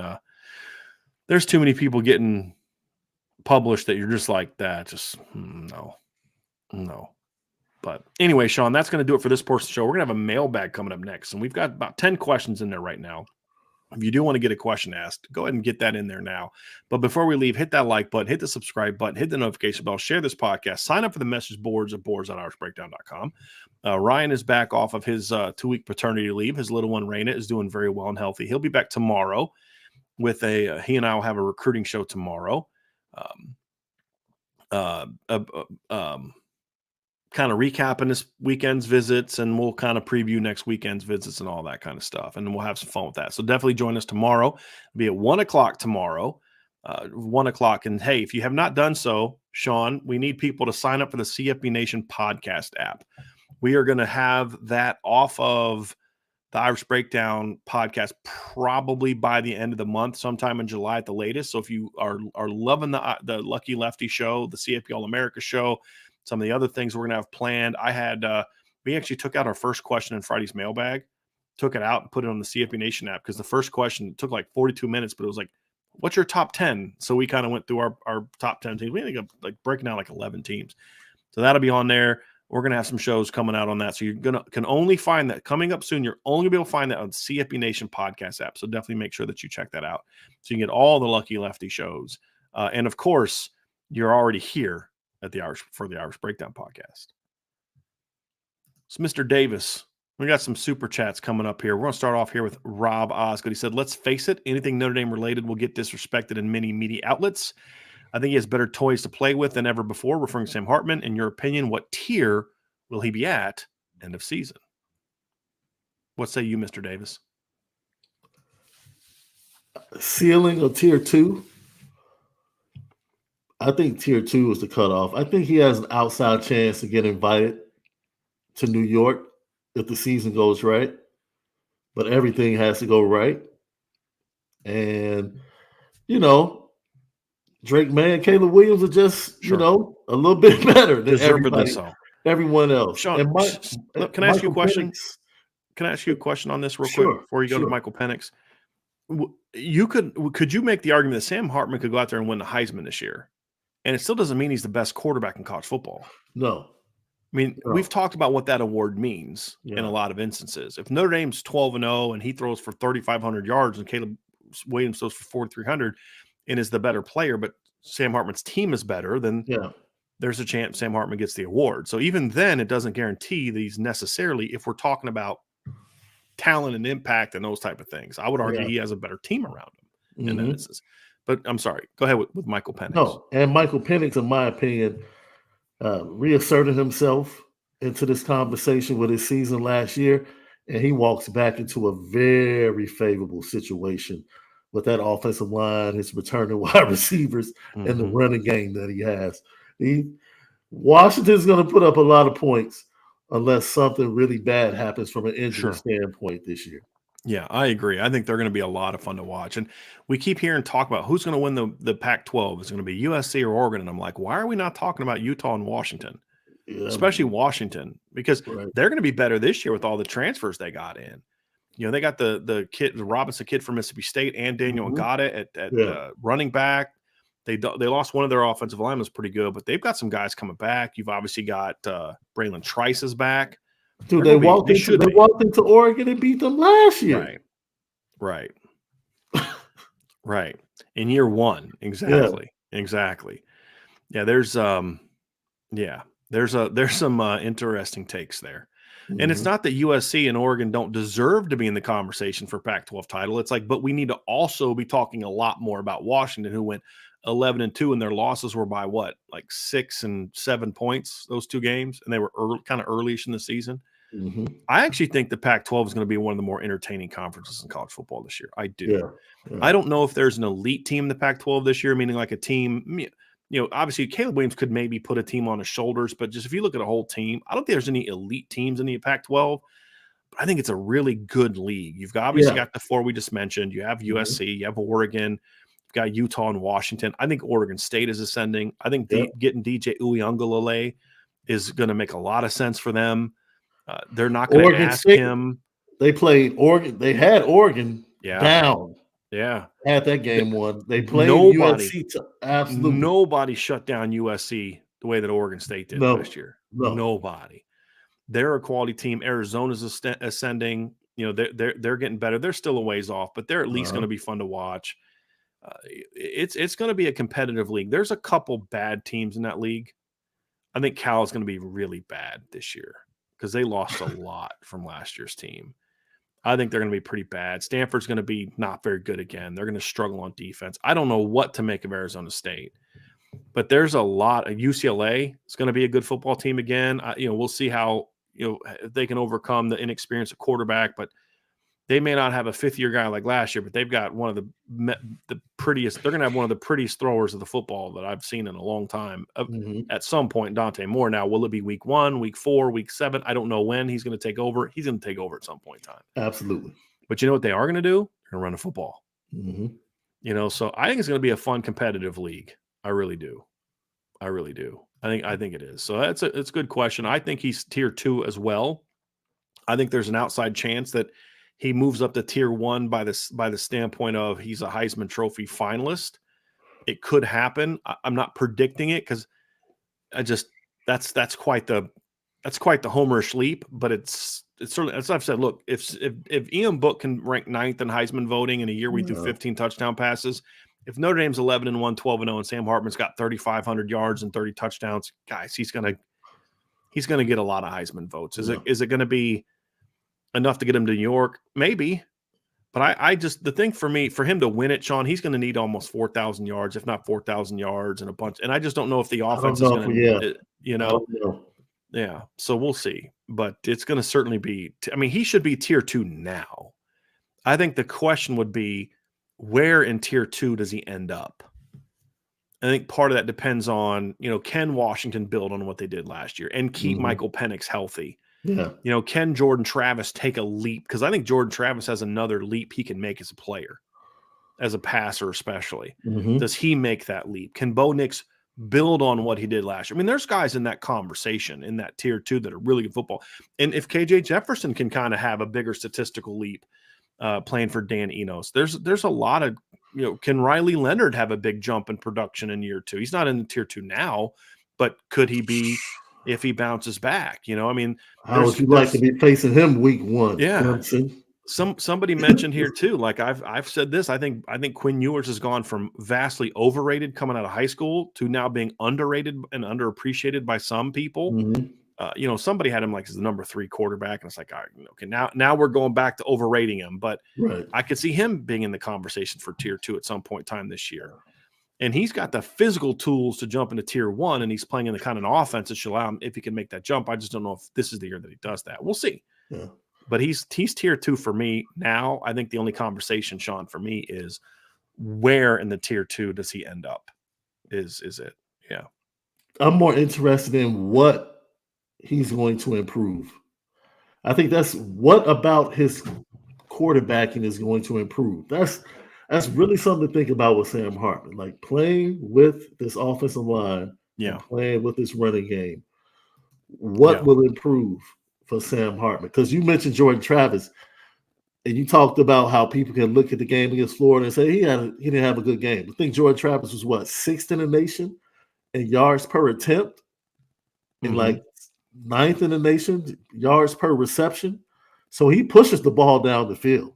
Like, he's going to get you yardage in big plays. The efficiency is what you want to see from the pocket. because the majority of his big plays come off of him being able to scramble and get outside the pocket and make plays. But inside the pocket, can he become a better quarterback on time, making the right throws, making the right decisions, and make that offense, click at a different level? That's something Michael Penix, he can improve, right? Like, how is he going to improve? Can he be more consistent to his left side? Because the ball tends to go high when he throws to the outside, to the left. There are always things these quarterbacks can improve. It's going to be interesting to see how all of them can improve. Caleb Williams can improve. He can. That's scary to think that he could get better from the pocket, but he can get better from the pocket. Yeah. So, and Drake May, stop turning the ball over. Right. Young man. And that'll be the thing for Hartman too, Sean, for me. That'll be a big one for me, is that's the one area where I think he could have the biggest jump this year, is efficiency, which includes protecting the football. That's the thing for me. And so when I look at him, I say, hey, look, yes, the 26 interceptions are high. You can make all the excuses that you want for the nature of the offense, has to carry that team, et cetera, et cetera, et cetera. But that's something he's going to have to improve upon at Notre Dame. And then the efficiency. I want to see the yards per attempt go higher, which again falls into what is he being asked to do in the Notre Dame offense. Those are all part of the conversation for me. And so to me, when you talk about how can he improve as a quarterback, I don't think that he can physically improve. He is who he is physically, but will this offense allow him to be more efficient as opposed to that mesh offense? I mean, he took a lot of hits in that mesh offense too, man. Like, he took a lot of hits. He was throwing off his tippy toes at times because he's like right at the line of scrimmage, basically, when he's throwing the football. Those are the things that you look at and say, hey, if he can get better there, then he's going to have a chance to be a pretty good quarterback. Yeah. He's going to have a chance to be a pretty good quarterback. So that's where I think he can get better. What do you think he can get better upon this year, besides the things we just talked about? I mean, is there anything else that you think he really needs to get better at? Well, I think he's going to get better at his footwork, right? His footwork is really not something that's pressing as much. He's going to be asked to do a little bit more, whether it's, rollouts, waggles, things of that nature. So footwork is going to be very important, in my opinion. And I think he is going to become a better quarterback as far as pre-snap. Because I think the different look from under center is going to give him a different perspective. And as long as I think they're really just going to evolve him as a quarterback, make him more well-rounded as a quarterback. Like you said, he's more athletic than most people think. He's not a statue back there. He can push the ball down the field. He can be very efficient, high completion percentage.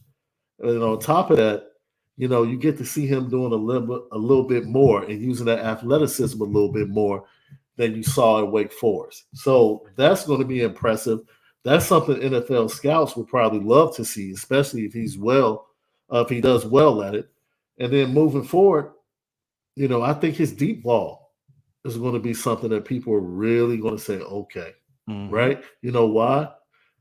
Because you haven't seen a lot of completed deep balls in Notre Dame in a long time. So if you see more than 5 in this season, it's probably going to stick out a little bit more than it probably should. But Yep. That's I'm with you on that one. Brock Fanville says, do you guys buy or sell the ridiculous hype LSU fans have for their team? Why or why not? Also, love you guys. I'm always watching Go Irish. Thank you very much for that, Brock. Thank you very much for that and for your super chat. We appreciate you. So LSU fans, what is the hype that LSU fans have for their team this year? That they have a shot to play for a national championship? Is that basically the hype? Hey, I don't have a problem with that. They're coming off a season where they beat Alabama. So won the SEC West. Yeah. I don't think they're a title contending team, but they've got a very good quarterback situation. I think in some instances, some of their departures are going to end up being sort of addition by subtraction from buying in standpoint. You're going to be in year 2 of the systems. Like a lot of things that we've talked about, why I think the defense for Notre Dame is going to be improved. You have to also point to the LSU defense and say, I think they're going to be improved from last year too, because again, year 2 of a system and all those type of things. guys being more comfortable with the coach being more comfortable with the players. I don't think you're going to have a Tennessee type of team this year that is just going to obliterate them that way. There's just not that bad matchup for them. So do I think LSU's a title contender? No, because I don't think their head coach is capable of winning a championship. If I was an LSU fan and I didn't know the history of Brian Kelly the way that you and I know the history of Brian Kelly, and you look at the talent they have, why would you not be thinking about that this time of the year? Yeah. I'm fine with that. If they knew what we knew, then there'd be a little bit of hesitation of, can they really get over the hump? But they've got a lot of talent, and they got talent at the right spot, Sean, in my opinion. Yeah. Getting Logan Diggs was a really good pickup for them because that was one of the big question marks of their offense is, do they have a running back that can go out there and be that guy? Now, the only concern I would have if I was them is, Logan has been banged up a little bit during his career. And he proved it. Yeah. So he might want to carry it 30 times a game, but but he shouldn't. He shouldn't. No. So that'll be the question mark. But look, honestly, if we're being honest about it, sure. And then you look at Georgia and you're thinking, man, they lost a lot. We beat Bama last year with Bryce Young. Why would you, and Will Anderson? Why would you not think that you can beat them again this year? Now, I can't think of a reason why, Sean, that if I wasn't a fan of LSU, I wouldn't be excited about this team. No, you should. So, yeah. You should. Where do you see? That's the thing is like, I feel that way. If I'm projecting as a non-LSU fan, I think they might take a small step back this year, but their record may not reflect it a ton because of the makeup of their schedule. And that's always like I've said this about Ohio State. Ohio State could end up being a better team than they were last year and have a worse regular season record. Yeah. Just because of the nature of, I think Notre Dame's going to be better. You got to go to Notre Dame. You've got to go to Michigan. You get Penn State at home. You could end up being a little bit better team and not have your record reflect it. So when I look at LSU this year, Sean, their record's not, their schedule, they got to play Florida State in Orlando. They got to play at Mississippi State, at Ole Miss, at Alabama. Like, they could still lose 2 games in the regular season and still be a better team than they were last year in the regular season. So I could see that too. And that's the thing for me is they got to show me that they can run the football more effectively from the running back position. They got to show me that they can limit the big plays. But again, you know who they don't have to face this year? Forget Tennessee. They don't got to face Hendon Hooker this year. And with all due respect, when I look at that schedule, I don't see a Hendon Hooker in there. The best quarterback they're going to face is Jordan Travis, who's very good. But after that, in the opener, who's the quarterbacks that if you're them that you're worried about if you're LSU? Is it Will Rogers? KJ Jefferson, but you get him at home. Is it Spencer Sanders or Jackson Dart? Is it what's the kid at Oklahoma's quarterback? Is it Brady White? Gabriel?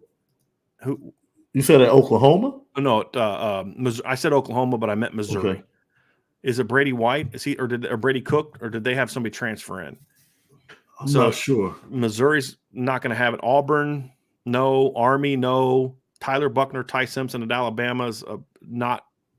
That's not. Do they play at Ole Miss this year? They do.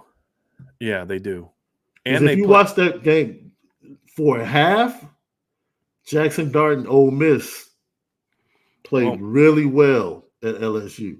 I would argue that also, too, Sean, to your add-on, is if KJ Jefferson isn't hurt in that game against Arkansas, they definitely beat LSU. Yeah. So, but that's my whole point is they could be a better team this year and their record not reflect it. Yeah. And that's the reality of it, because they got some breaks last year, a little bit, if we're going to be honest, in the regular season.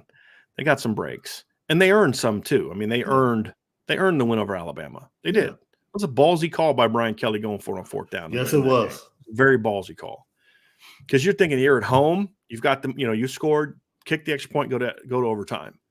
But so now we're gonna win this thing right now. I had no problem with that. No problem with that. So we'll see. But that's how I'd feel if I was an LSU fan. Michael Collins says, has Notre Dame definitively moved up from taking a second quarterback in this class? Thank you. Moved on from.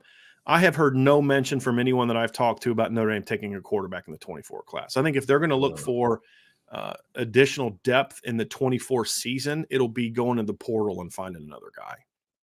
Would be the way they would be. Now, could that change in February if a guy leaves in the winter and one portal guy isn't enough to let's just say one of the two returners leaves after the season, Sean. Let's say, whoever wins, Kenny Minchey or whether it's Kenny Minchey or Steve Angeli, whoever wins that battle, the other guy transfers, so just for argument's sake.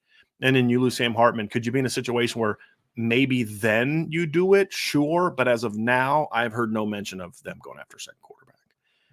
All right, here's one for you, Sean. Michael Collins says, if Hartman stays healthy all season and Minchey is QB2, would you play him in more or less than 4 games, presuming it's all mop-up minutes? This is a very fair question. Well, my belief, elite program, your freshman quarterback should be capable of starting a game in November, if need be. Doesn't mean he has to, but he should be able to go out there, start a game, and be serviceable. That's development.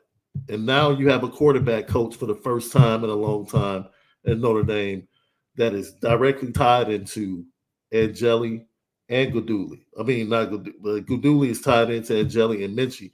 So, yes, I expect, both of their ascents to be at a point to where they can start games. Hopefully they won't have to start anything because of injury. But, yes, in November, definitely get them some playing time. I would expect early in the season that Angeli would get the, second string minutes, Tennessee State game, Navy game, first 3 games. If they get up big, Steve Angeli should get those ticks. Once it gets to the second half of the season and you see Kenny Minchey coming on, I would definitely think Kenny Minchey will get more ticking games where they have some blowouts later in the season. The question would be, for me, is it comes down to this. It comes down to, do you value that red shirt enough with CJ Carr coming behind him to say, if Kenny's going to have a chance to beat out CJ Carr and hold him off, he's going to need as much. So if we can get him 6 games of experience, you get him 6 games of experience. This is assuming that there's no injury. I would tend to lean towards no. I think there's not a huge difference between 6 games of mop-up duty and 4 games of mop-up duty, to me. So I think the only way that I would go beyond is if there's a 2 to 3 game stretch where he has to be the starter. Just because but then the counter to that is, and this is why to me it's not an easy argument, is, but how many quarterbacks are 3-year starters now? I mean, 5th-year seniors nowadays. And if Kenny is good enough to hold off CJ Carr, then he's going to be really good. And what are the odds he stays for even 3 more years beyond this? Or does he just start 24 and 25, he's gone, and then CJ takes over? That's do you really want to have him get that extra year? Or, you know what I mean? There's so many layers to this, but I would lean towards Notre Dame. If I'm in the situation, barring there being an injury, I'd probably lean towards him playing 4 or less. And the final decider for me would be, if he gets beat out by CJ Carr and decides to transfer, I want to make sure that he has that year saved. I don't want him to leave. I want him to stay, but this is the reality of coaching in college football in the modern era. And you got to do right by kids. So as long as you feel he's getting the work needed to compete that next season, which I think 4 games does that, then I would say save the year just in case he does decide he gets beat out and you say, look, we understand, you want to leave.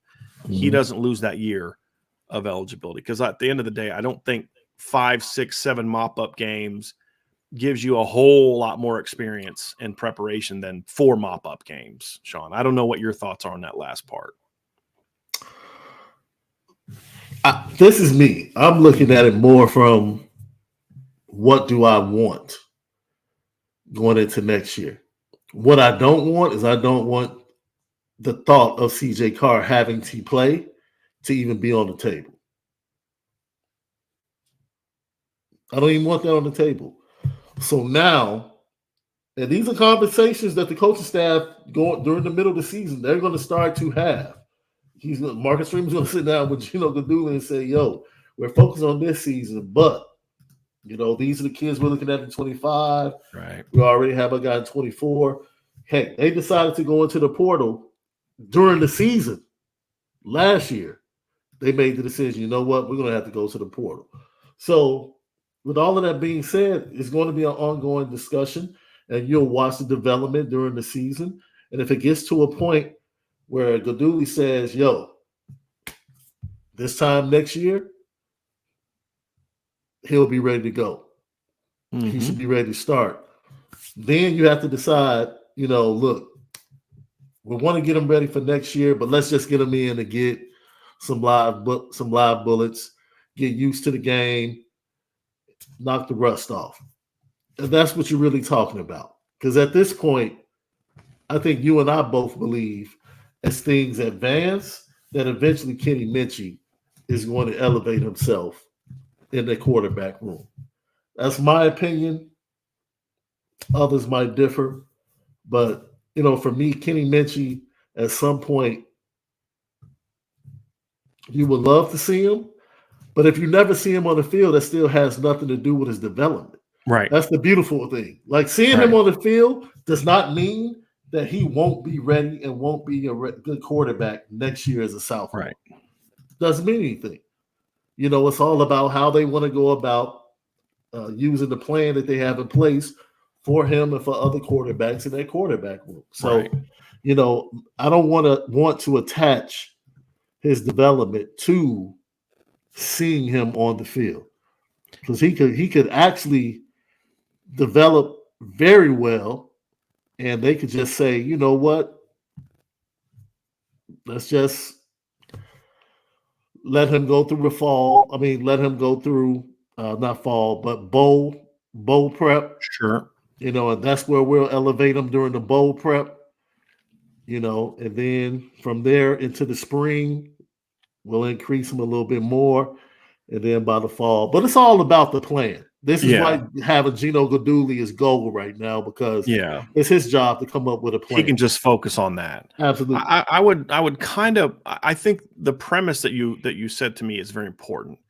People need to understand that a quarterback is going to get far more value from what happens Monday to Friday in practice from the beginning of the season to the end than playing mop-up minutes at the end of a game. Mm-hmm. The only thing I would push back on is I believe if he's the backup quarterback, if he elevates to be the backup quarterback, then you should play him. And he should get minutes. So, like, if he's the number 2 quarterback, I'm not playing Steve Angeli to not have him be seen this year. No. Well, right. I said by the end of the season, I expect him to elevate himself in the quarterback. And then he needs to play because it's not just about the mop-up minutes, but it's the notion that if you're the number 2 quarterback, you're getting a lot more reps against running your offense than you are for the number 3 quarterback. Yeah. Because then it's like 60, 30, 10 as opposed to 60. Are you in the 30 or are you in the 10? 10. Yeah. Which one do you want to be in? And honestly, even if he is the guy that I think is my backup quarterback, I'm not going to lie to you, Sean. I would have him running down there, run a scout team offense the week of NC State and the week of Ohio State. Mm-hmm. I think those are things too for me, at least for 2 days, and then get it back up there with you on Thursday. Something like that. I think those type of things could be very valuable for Kenny because it's an intense week. And it's like, you're on a scout team. You better be locked in this week. And I think those are also player building experiences that you can give a freshman that you're not really expecting to play, to where it's not the same as a game, not even close to the same. But if you're having to run around and be chased by your defense all week, the NC State, Ohio State game, you've been in some high where your blood pressure has been raised a little bit in a way that you just don't get as the quarterback on the number 2 offense in practice. Where if the scout team defense hits your quarterback, somebody's getting ripped. If your starting defense hits your quarterback, it's like, hey, stay up, don't hit the quarterback, nice play. You know what I mean? So there's just an intensity level there that's different than being the number 2 in things that I think could kind of, because one of my biggest fear with Kenny Minchie is, Sean, my biggest concern is sometimes I wonder, is he too calm? Is he too poised? You know what I mean? Like, I want to see him in situations, if I'm Notre Dame, where his blood pressure has to get raised a little bit and see how he handles it. You know what I mean? Is he able to raise his level of, where he's just not out there spinning it all beautiful, but there is that level of, okay, guys, I got this, and I think that's going to be a part of his development. And I'm going to have the same thing about CJ Carr the next year. It's like, I don't want CJ Carr being starting quarterback in 2024 unless he's clearly your best guy. Right. And then it's like, hey, it's not ideal, but we got to do what we got to do because he's our best quarterback, but have a plan. And I think that's the part that you nailed, Sean, is that you've got to have a plan. Mm-hmm. You've got to have a plan. All right. Here's let's go down to we got a two-parter from Michael. And this is kind of along those lines, but it's about CJ Carr, but a recruiting question. Because obviously CJ Carr committing to Notre Dame as early as he did, as well as being a face leader of the 24 class, has paid huge dividends. Do you see a situation occurring for the 25 class with Deuce Knight or someone else? I personally feel that it's very important to any class moving forward. Thanks, guys. So basically the premise of, I think the thing is, like, Kenny Minchie didn't have an opportunity, Sean, to be that face of the class because he was one of the last guys to jump in the class. Right. Like Dante Moore had a greater impact on who Notre Dame signed last year than Kenny Minchie did. Fact. But you've seen the benefit of it. I mean, we're Marcus Freeman's head coach of Notre Dame, and we're concerned about the defensive recruiting right now. Offensive recruiting is a juggernaut. Now, we talked about it last week, Sean. I believe that was a show you and I did.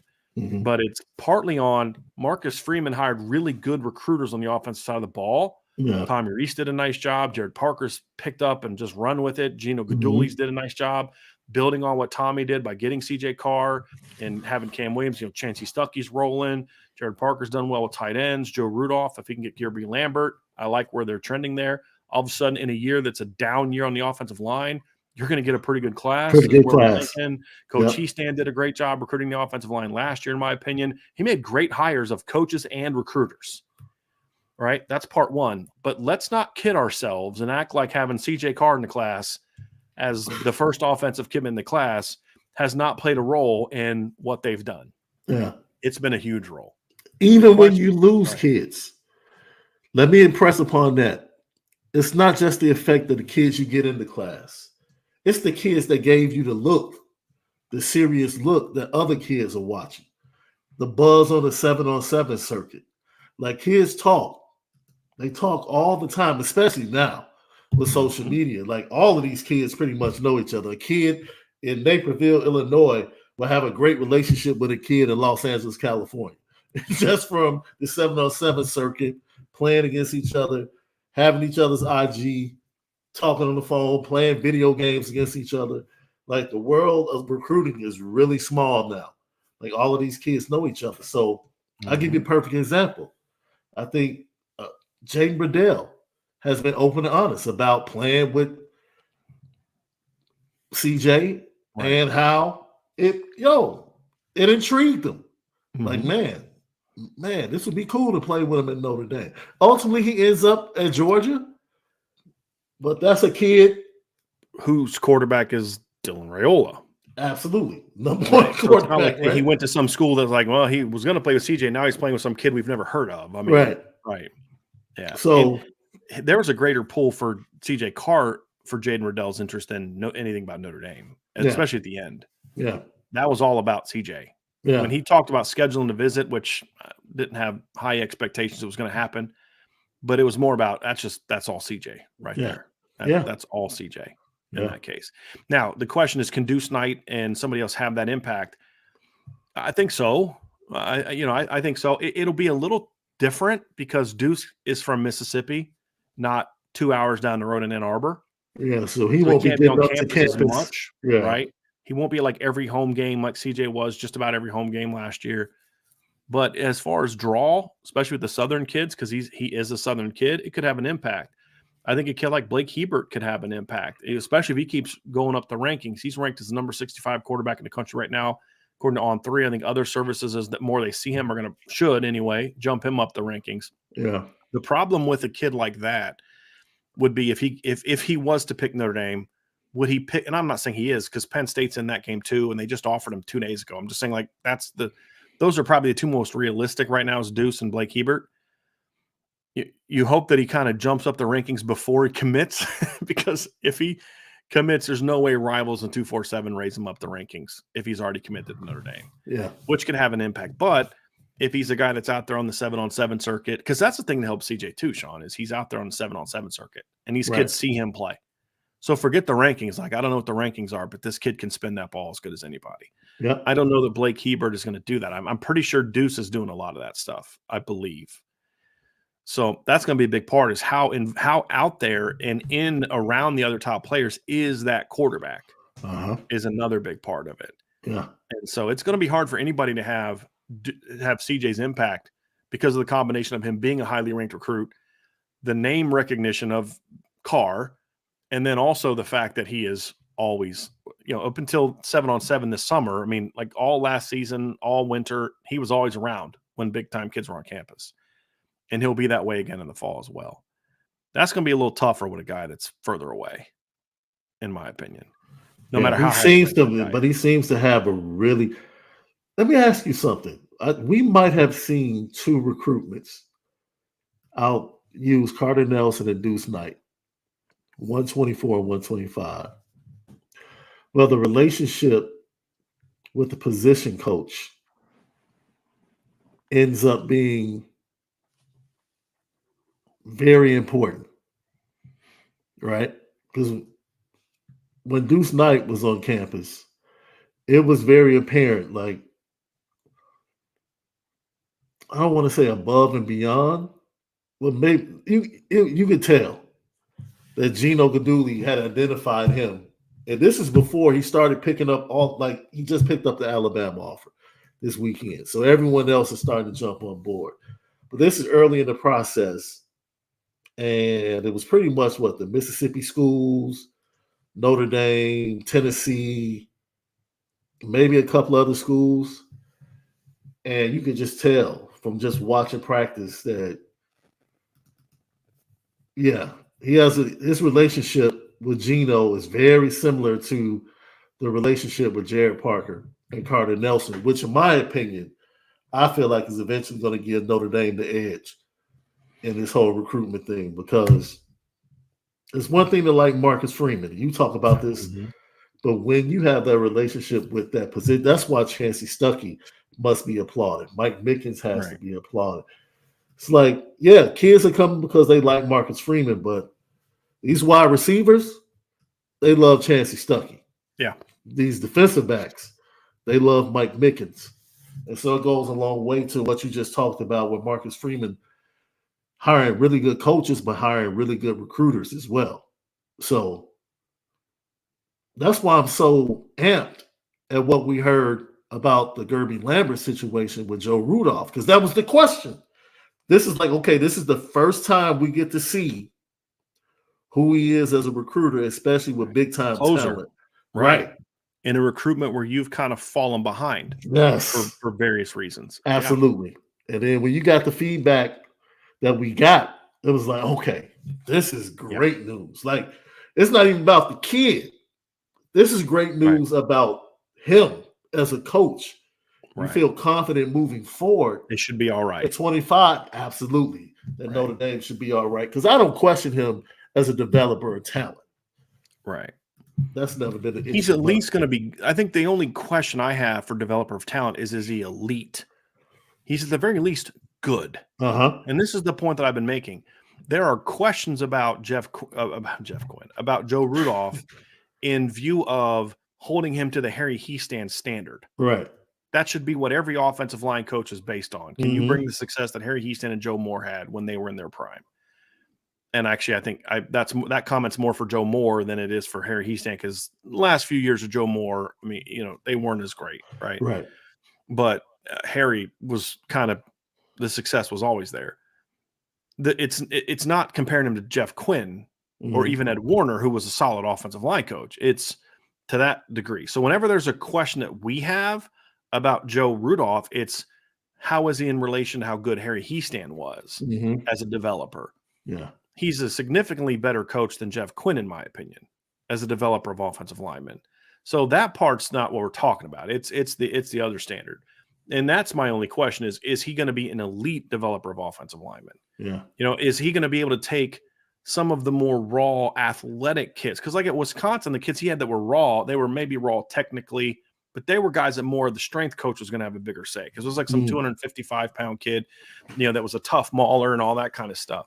But he was getting the try-hard guys at Wisconsin in a lot of instances is who he was putting out there. Now, some of those guys were, he had some guys that were ranked high, but have we seen him develop a Styles Prescott type of player, a Gearby Lambert type of player, an Anthony Knapp type of player? That I don't know we've seen yet.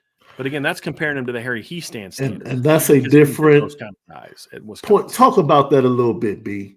Because I think people might not really understand the intricacy of what you're saying right there. Because it's just taking, like the example of Harry Hiestand and getting across to Blake Fisher, right? The way he was able to get and across. Ronnie Stanley, Mike McGlinchey, who came in as basically kind of like a tight end. I mean, like Quentin Nelson came in, and you're like, that guy's pretty good. He'd been coached well in high school. You need work, but now it's just get the most out of him. Liam Eichenberg came in as a pretty well coached high school football. Robert Hainsey was very advanced from a technique and coaching standpoint. Then there's guys like Ronnie Stanley, who's basically kind of like a basketball player, very raw. Mike McGlinchey, who was another basketball player who played some tight end in high school. Those guys are a different type of development than a Sam Mustipher and Alex Bars. I mean, Alex Bars needed to be coached up, but Alex was just about, hey, just build on what you've already established. He comes in relatively well coached for a high school kid. It's the strength coach is the one that's going to really have the big impact for Alex Bars and guys like that. Then you have those guys that are really athletic and have a lot of raw tools. So like at Wisconsin, look, I don't know if a lot of people know this, but Wisconsin, they get a lot of kids from in-state. That's a really good state for high school football from a quality programs. Now, they don't have elite athletes, but there's a reason that the Wisconsin Division III level is always so good. And it's not just one team. There's 4 or 5 playoff caliber teams a year. They benefit from 2 things. Number one is there's no 1AA in Division II really in the state. And so there's not like Ohio, you've got Division I AA teams, you've got Youngstown, you've got Dayton, you've got Ohio Dominican, you've got a lot of those type of programs, plus 10, not 10, it's it's 6 or 7 Division I teams, right? It's Ohio State, Cincinnati, Ohio, Akron, Kent State. Did I say Cincinnati? Toledo. Yeah, Toledo. You've got that. And so, it's a little different animal. And you look at some other states, there's just programs at all levels, right? In Virginia, there's Division I teams, Virginia Tech. In Virginia, there's also Richmond, William and Mary. There was James Madison back in the day when I was there. You had Old Dominion was a 1AA team back when I was there. Then you had your Division II teams. You had Virginia State, Virginia Union, teams like that. Then you got down to the Division IIIs. North Carolina is very similar. In Wisconsin, it's basically Wisconsin and the D3 programs. That helps. What also helps is there's some really good quality high school coaching in the state. And so you're getting a lot of these kids that are maybe not the elite athlete that a Ronnie Stanley is, but they're tough kids that are 260 that know how to play. And your job is to build them to the next level. But it's really about your strength coach has got to be the one that really gets them to that point because they're pretty ready-made products. But he didn't have a ton of those really raw, highly athletic, highly ranked guys like the Mike McGlincheys, the Ronnie Stanleys, the Styles Prescotts and Gearby Lamberts in this class. He wasn't getting those guys. He wasn't getting a Charles Jagasaw who just had elite tools. He just needs to be taught how to play offensive line at that elite level. That's a different type of development. And that requires a lot more breaking down and then building up. Where when you're getting these Ohio kids who are well coached, or these Illinois kids that are well coached from some of those programs, or more so the Wisconsin kids that are well coached, it's kind of like they have a general understanding of what they're doing. Now it's, they're coming in with good football 101 skills. I need to now teach them next level. And then the strength coach has got to get, 30, 40 pounds on them. Right. Yeah. Whereas when you look at a kid like Styles Prescott, he's not even showing up with the football 101 really. Yeah. And I don't mean that disrespectfully in his high school program. It just means he's super raw. When you looked at Mike McGlinchey, it was just a different animal. Ronnie Stanley played in a great program, but he was very raw. He had to break down some stuff because he was so physically gifted.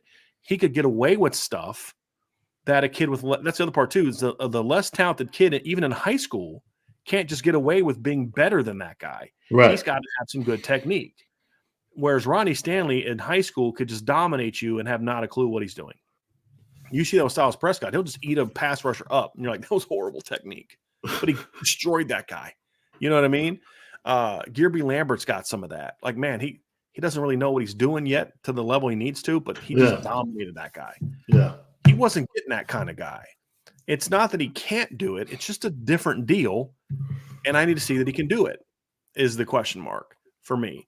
But he's just going to be working with a much higher level of talent. You know, like Sullivan Absher is another example. A guy that's coming from a completely different type of offense, super toolsy, but can you break him down and then build him back up?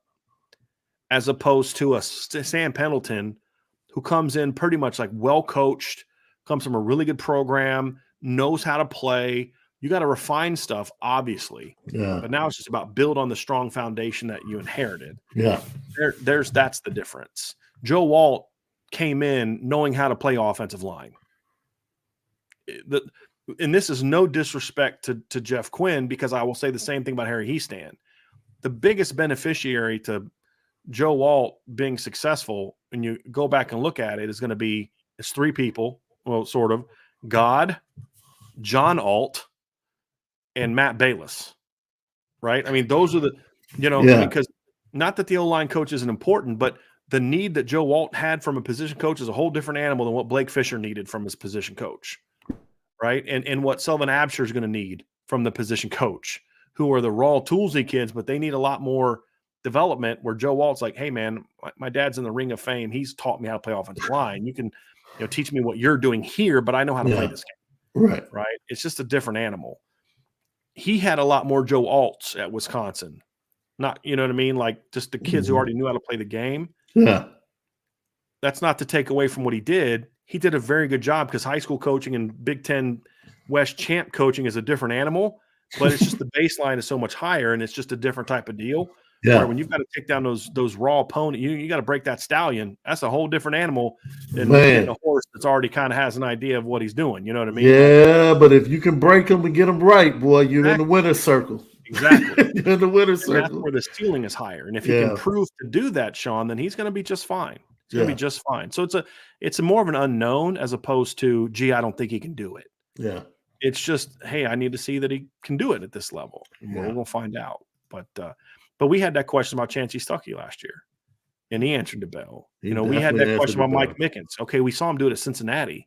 Right. But can he do it here? Right. Well, yep.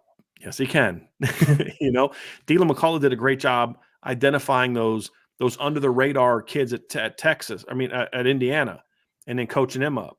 Could he go recruit top players from around the country and get them? Oh, yep. Question answered. And so far so good with those hires, and you hope that Joe Rudolph is the next in line in that regard.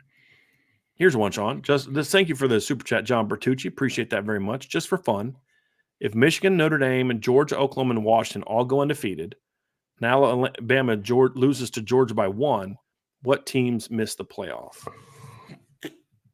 I think in that instance, Bama clearly misses the playoff. Yeah. In that instance, I think the other one would probably miss. Let me see here, Sean. I don't know. Is that Oklahoma? Okay. Yeah, I think that's what he means is Oklahoma. Okay. Yeah, I think that's Oklahoma. Let me see what Washington's football schedule is this year. They got to go. Washington will have to be. They play Boise and Michigan State on the road. They'd have to beat USC on the road. They'd have to beat Oregon State on the road, Utah, and Oregon. That's a tough schedule. That's a very challenging schedule. Washington would be in. Let me see what Oklahoma has this year. Let me see because Notre Dame's in if they're undefeated. That's a no-brainer because of the quality of their schedule.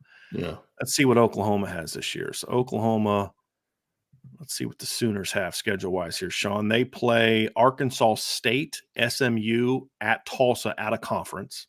Not very challenging. They do play at Cincinnati, who I don't believe is a preseason top 25 team. They play Texas on a neutral field. They play Iowa State, UCF, at Kansas, at Oklahoma State, home against West Virginia, at BYU, home against TCU. Barring a bunch of those Big 12 teams being better than I think they are, that's Michigan, Notre Dame, Georgia, and Washington, in my opinion. Because I think the top level of the Pac-12, in my view, is going to be better than the Big 12, and Oklahoma and Washington has to play all of them. Yep. They have to play Oregon, they have to play Oregon State, they have to play USC, and they have to play Utah. The only good team in the Big 12, Big Pac-12 they don't play is UCLA. And if Washington's undefeated, Sean, they're going to have to beat one of those teams twice to win the Pac-12 championship game. So if USC, Oregon, Oregon State, and Utah, they're probably going to play one of those teams twice to be undefeated.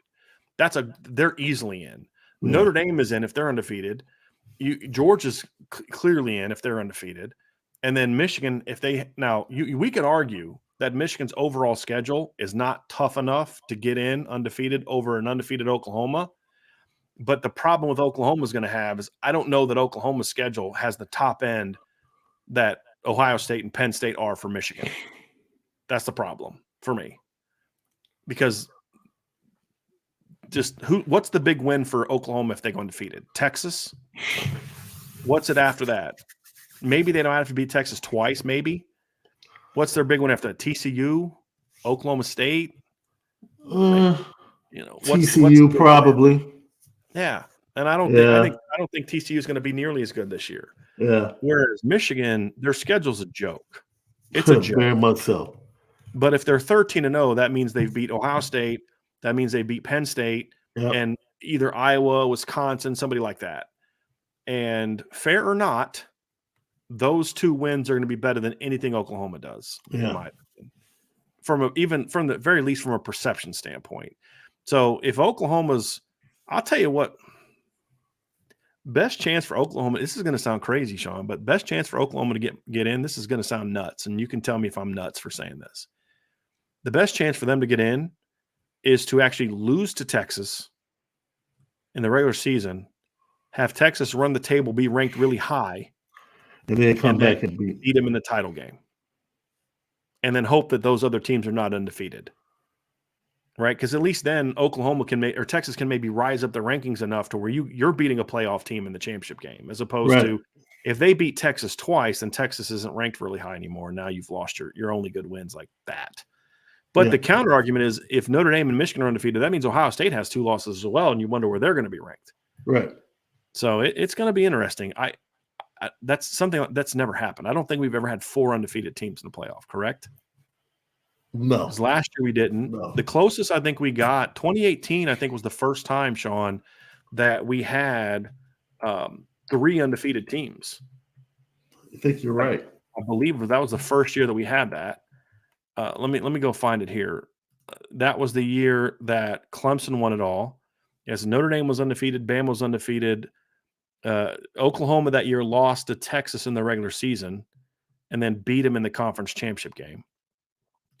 2019, you had, I think, 3 undefeated teams. Clemson was undefeated. LSU was undefeated. Ohio State was undefeated. And Oklahoma had a loss, right? Yeah, Ohio State was undefeated. And then Oklahoma that year lost to Kansas State. So 2020, obviously no undefeated teams because Notre Dame had a loss. So did Clemson. No, yes, they both had losses. They beat each other. And then last year, Georgia had a loss the year before, right? At least, the very least. And then last year, TCU lost. So yeah, we've never had 4 undefeated teams at the end of the year, at least Power 5 wise. So that would be a first. And I honestly, Sean, with as much, I don't say parity, I just think there's going to be some really quality battles in conferences. I'd be shocked if there's more than 2 or 3 undefeated teams in the leagues this year. Like, it's going to be much harder for Clemson to run the table or Florida State to run the table if they're the winner of the ACC than it was for, not that those Clemson teams weren't great, Sean, but in 2018, the ACC sucked in 2018. It did. Like Florida State in 2013. That was a great Florida State team. That league sucked that year. It was bad. Their schedule was terrible.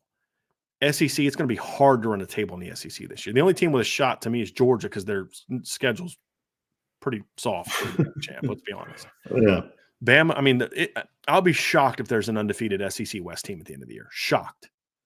Like all the hype that people have about the SEC West, this is one of those years where I actually believe it to be true. There's no great team in the SEC West. Like Bama's not Bama.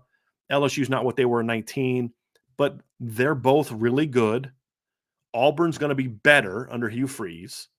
Mississippi State, we'll see what they're going to be. I think Ole Miss is going to be pretty good. They had a really good transfer portal process.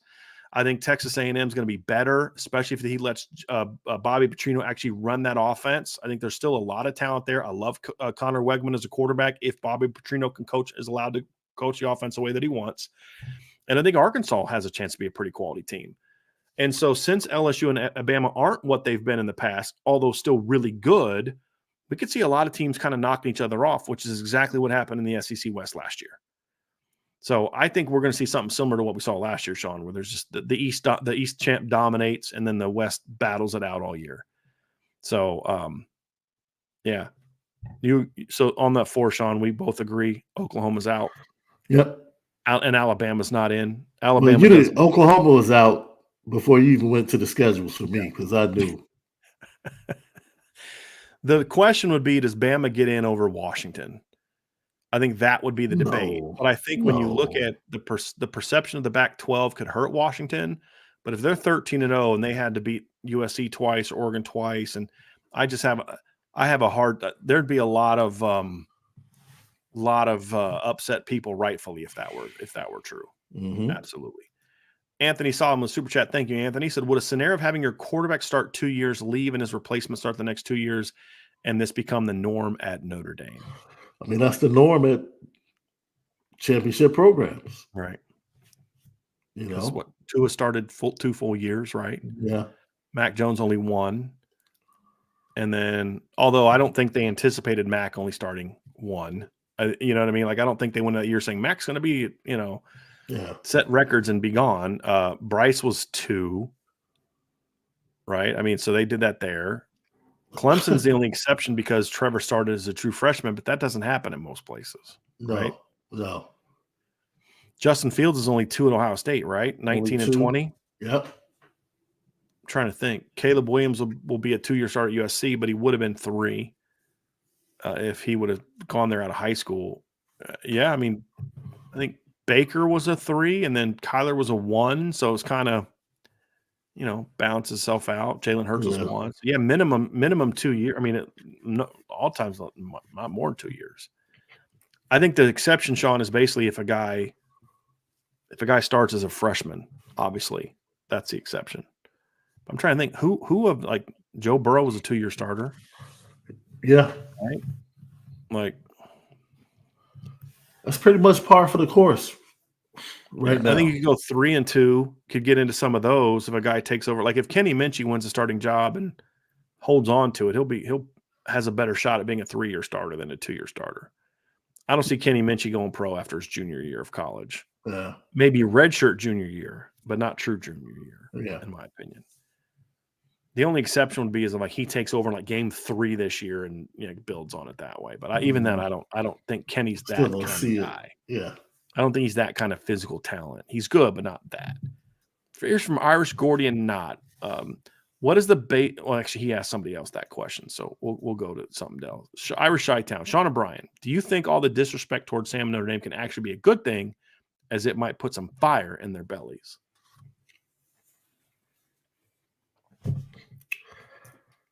I hope so. I mean, I like ice cream. If you throw the chocolate syrup on top with the whipped cream, I don't need it, but it won't hurt. So that's kind of the way I view all of this stuff. Mm-hmm. Them hearing this is not about the hurt, but I don't think it's going to be at the core of their motivation of winning a national championship. I think they're going to get that from themselves. Heck, I think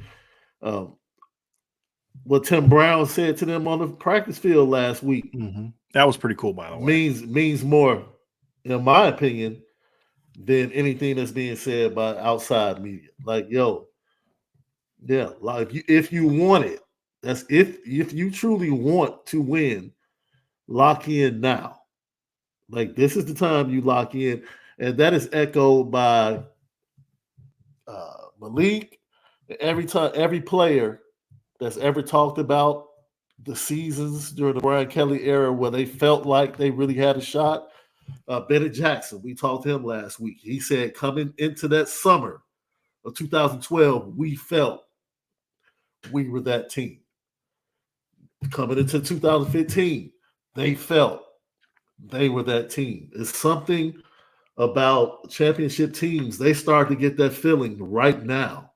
Like they don't wait to practice. It's like off season, even in the lifting and team reps. It's just something that's special that happens, and you start to feel and know that you have what it takes to win a championship. So, look, the ice cream is the team.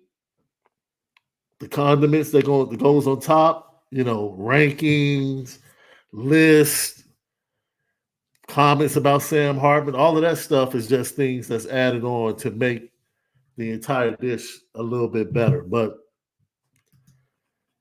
I don't think Notre Dame needs the motivation, but I'm sure it doesn't hurt to get the extra motivation. I'm going to sort of agree, but also sort of not agree. And what I mean is if you need someone to disrespect you to then develop a championship mentality, you don't have a championship mentality. You don't. If you're just a team going through the motions and you're not fired up and you're not really hungry, it's not gonna say, why did you win a championship? Well, we were just kind of going through the motions, and then Stuart Mandel and Bruce Feldman and David Hale all wrote articles about us, and then we decided we wanted to be passionate and play football. I do think football is a little bit of a unique animal in that you find those things that give you that little extra. The disrespect card has always been kind of a thing. I think it's even more true in today's age where kids are looking to be disrespected more because they're on social media and stuff like that. Even if they make it up, right? Hint, Georgia. They said we were going to be 7-5. No one said. No one said that. You found some troll on a message board for, Arkansas State who said that. Like no one said that. But the thing is, like the Dabo Swinney, the Roy bus. Clemson was not being disrespected at that time. No. They were getting tons of love, but it worked. But here's the thing. That was already a team. It's kind of like the Jimmy Johnson saved Jimmy Johnson's butt for me thing, right?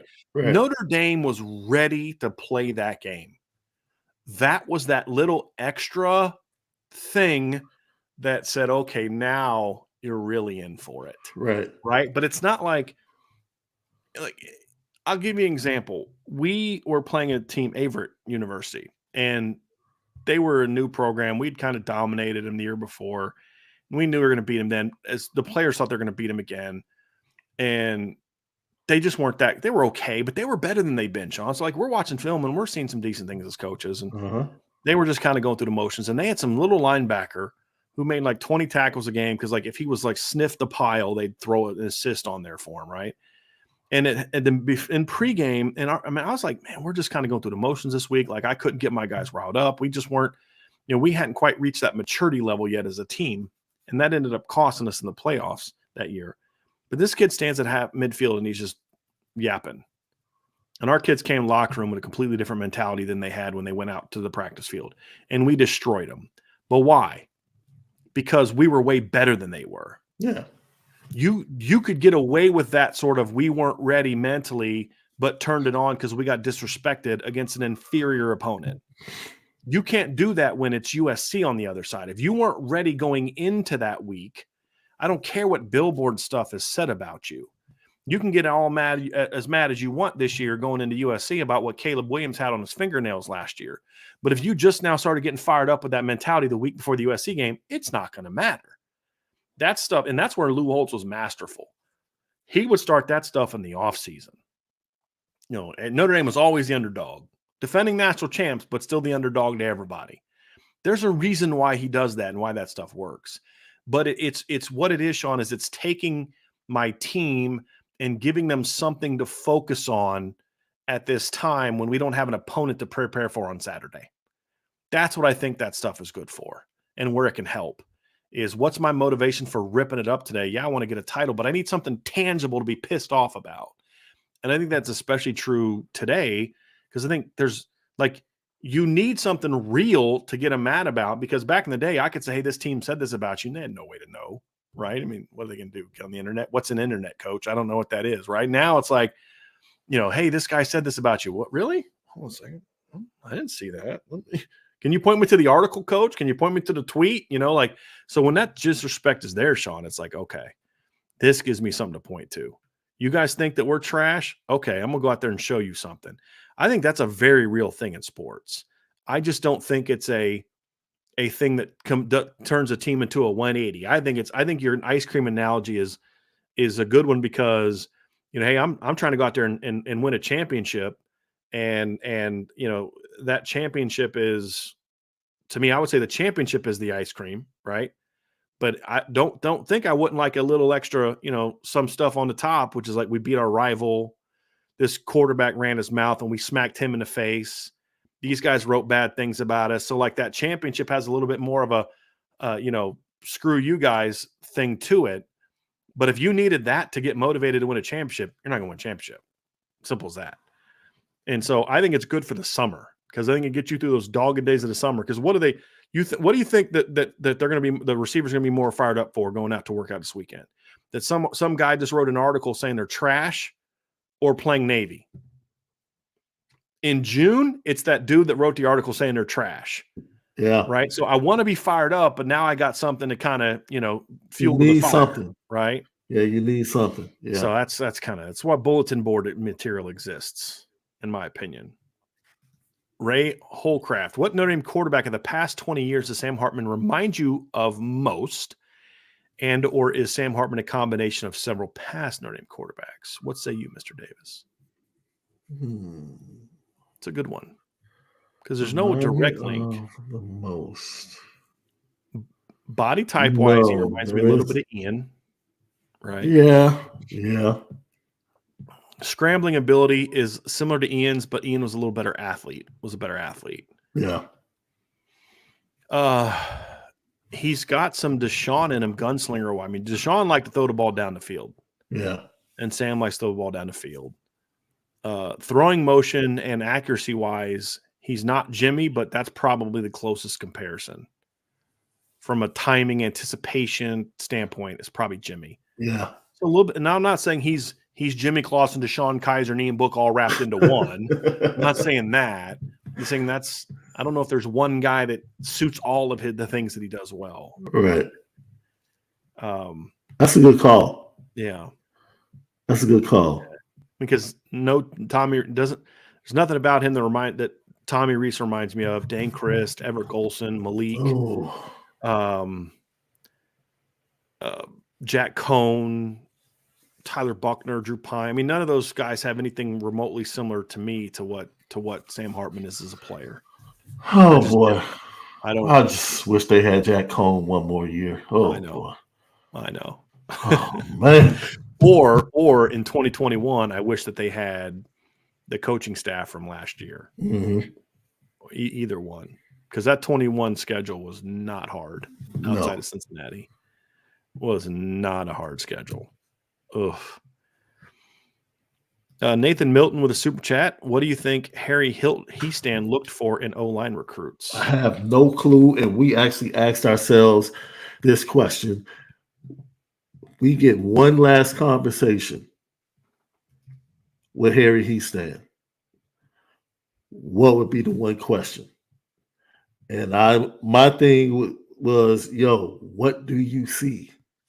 Mm-hmm. What's the thing that makes you say, aha, about a kid? Like what is it? Like, what did you see in this kid? What did you see in McGlinchey? What did you see? What made the light go off? That for me, that would be the one thing I would ask him. Because I don't know. Mm-hmm. It's interesting. I think it's a lot of different things and factors that you look for, but it all leads to the light going off for that offensive line coach. Whatever it was that got Harry to say, yep, we had a great example in this class. The light went off for Caleb Brewer for Harry. Coach Rudolph comes in, not Right. so much. Right. So it's like, for me, it's But like, clearly man, they were looking at it from a different standpoint of what yes, matters to them. Right. absolutely. So Right. now I'm like, yes, I want to know, Harry, what did you see? Yeah. Like, well, watching this film, I know what he saw, but Right. no. Yeah. I'll give my best shot at it, Sean, because I think I have a decent idea of as you look at the similarities of guys had. Number one, last year's offensive line class was the epitome of the difference between Harry Hiestand and previous coaches. He Uh-huh. wants physical kids. Yeah. Like he wants not just guys that are strong, he wants guys that punish people. Remember, like the one thing we said, like if this offensive line class does not get like some kind of sponsorship with like waffle, like pancake, some kind of international house of pancakes, or the local pancake house or something, because like every single one of them just on the ground. Even Joe Otting, as an undersized kid, was just on the ground, on the ground, on the ground, pancake, pancake, pancake, punish, punish, punish. I think he likes guys that are really physical, just play the game with a demeanor of just, I want to smash you in the face. And I think that was something that was consistent for, number one, the guys that he had success with. But when you look at, well, what are the guys that weren't as good as you thought? What were they lacking? And I think oftentimes it was that. I think he likes guys that have some athleticism. That's why I think he was always a recruit tackles and move him to guard guy. I think that's why he believed in that. He liked guys that can move. Now, he wasn't a guy that was a pin and pull and all that, but he was very much a quickness off the ball, get to the second level, those type of things. And obviously part of that's, foot quickness and those type of things. He liked guys that you could notice patterns in guys that you thought, man, this guy's a really good player. And one of them was he did not like guys that played high, that were a little stiff in the knees and the legs, even if they were physical and moved quickly. But if they were guys that played high, they weren't Harry Hiestand guys, because leverage was you've seen practices with Harry Hiestand. I've never seen anyone preach leverage more in my life than Harry Hiestand does.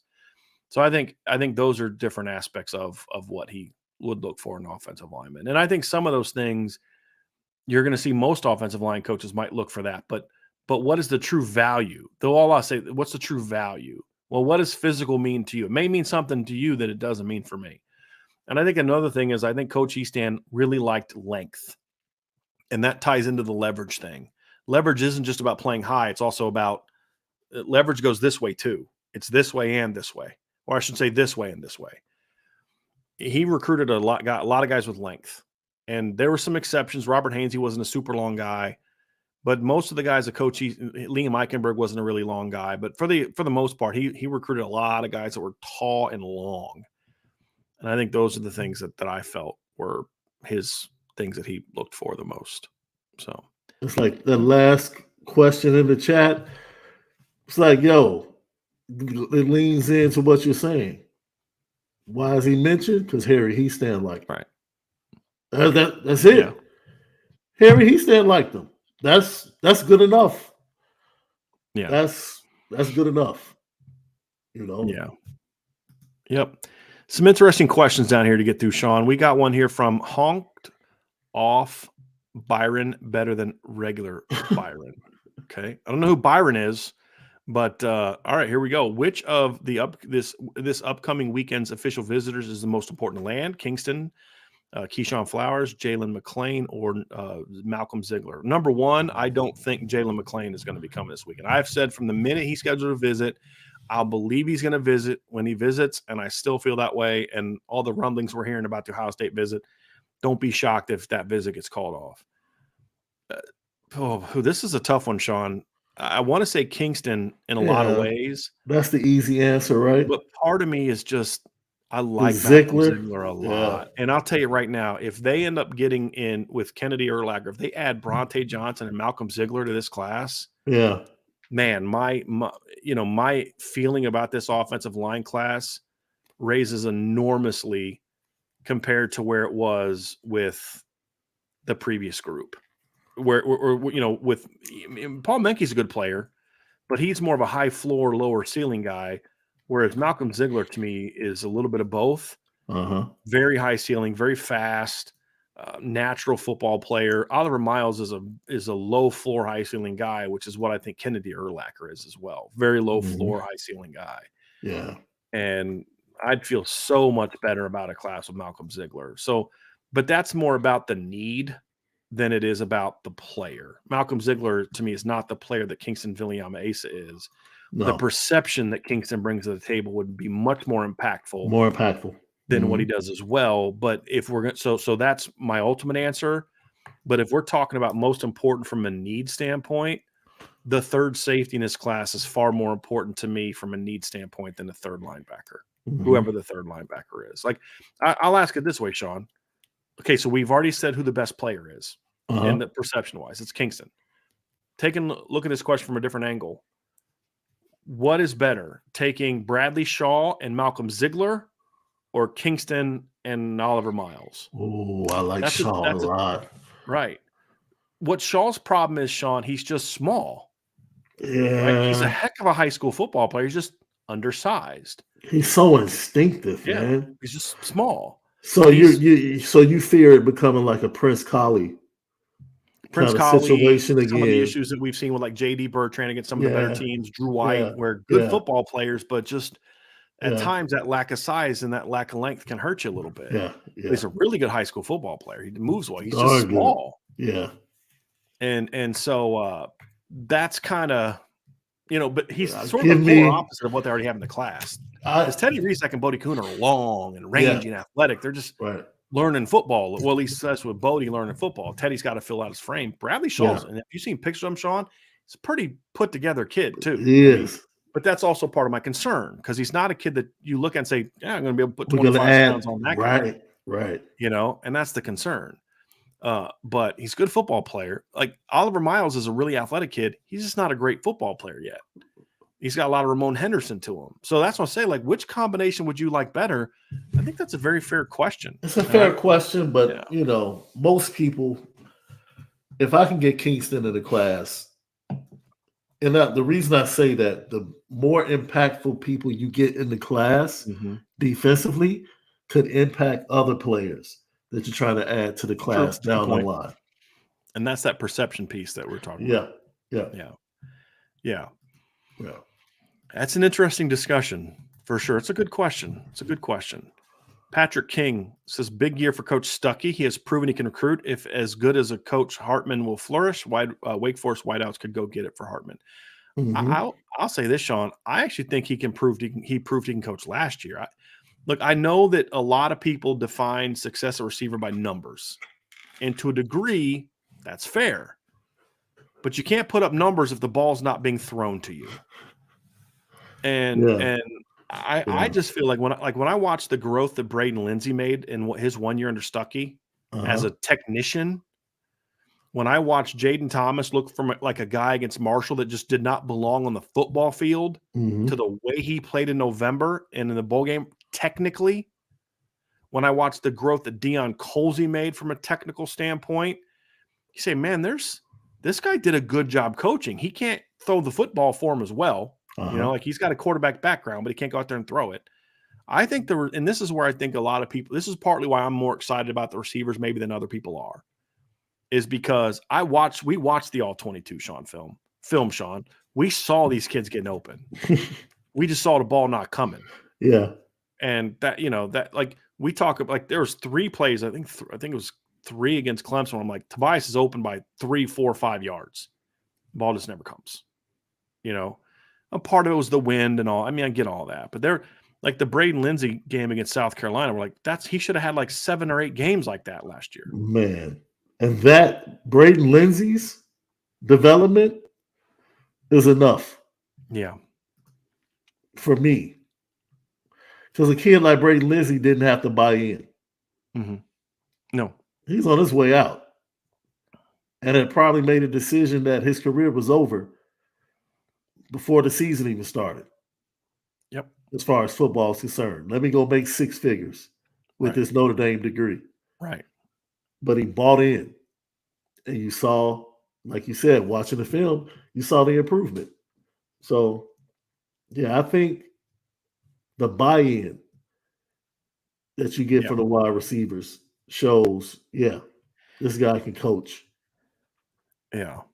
And Yeah. and I think we're going to see a little bit healthier room this year, from everybody being bought in more this year than we saw last year as well, which I think will help also. Got Mike and Cindy Cleaver. Other than Audric Estime, which Notre Dame running back has the highest upside or potential to be a high draft pick? This is an interesting one, Sean. What's your? I think I know where you're going to go with this one. Let me hear it. Let me see if I'm right. I'd probably say Jeremiah Love. Okay. Pre-injury, it was Jadarian Price. Okay, that's exactly going to be my answer. Yeah. Yeah. If Jadarian gets back to being what he was, it could be him. Yeah. It's just an Achilles. You just don't know if that's going to happen. You It's just tough. don't know. Yeah. And Jared, they're both really talented, really talented backs. Yep. But yeah, so you have the same. Right now, it's Jeremiah. Uh-huh. The reason I would go with Jadarian is because I think Jadarian is still a more natural running back. Jeremiah is still learning a little bit some of the intricacies of running back. So as far as college, I think upside and potential to be a high draft pick. You have to look at it and say, okay, who brings the most value in the pass game? And I think that's a part of Jadarian's game that is very underrated. Jadarian was a very good pass catcher coming out of high school, but he's a more natural runner. He's the more physical player. Yeah. Jeremiah is still kind of tall and skinny. My opinion may change when Jeremiah gets up to 210 and we see him like going in his junior year, and you're like, that I remember when he was like 185 pounds. That doesn't look like that kid anymore. But I think it's a debate. But with the injury, it's not really a debate anymore for me. All right, here's one. Irish Chi-Town. Will Notre Dame take back Osita Ekwonu if he decides to come to Notre Dame from the transfer portal? No. He was not going to be in their plans, and he wasn't even playing linebacker anymore. He was playing defensive end. So no, that one's not going to happen. Here's an interesting one, Sean, from Terry Gillery. Would Caleb Williams be even better if he played for Notre Dame than USC? I'd be curious to know what the premise of this was. I have a hard time saying. I would say no. Yeah, agree. And the reason I would say no is he would look different. He needs to play the way he needs to play. The talent he is a quarterback. He's Lincoln Riley. I don't. It's hard to argue against that development. And I'm just putting him under Tommy Rees. I'm not sure Tommy. He would play good. I just don't know if it would be as spectacular under Tommy at Notre Dame as it would or in the future under Jared Parker. Right. Yeah. Lincoln Riley is like the perfect OC for him to do what he does and to play the style he does, which is why, even though he is the presumptive number one overall pick, right? That style is something that is going to. I'm interested in watching him grow this year. Yeah, because he just can't take the way he plays and take that to the NFL and think he's just going to go and be successful.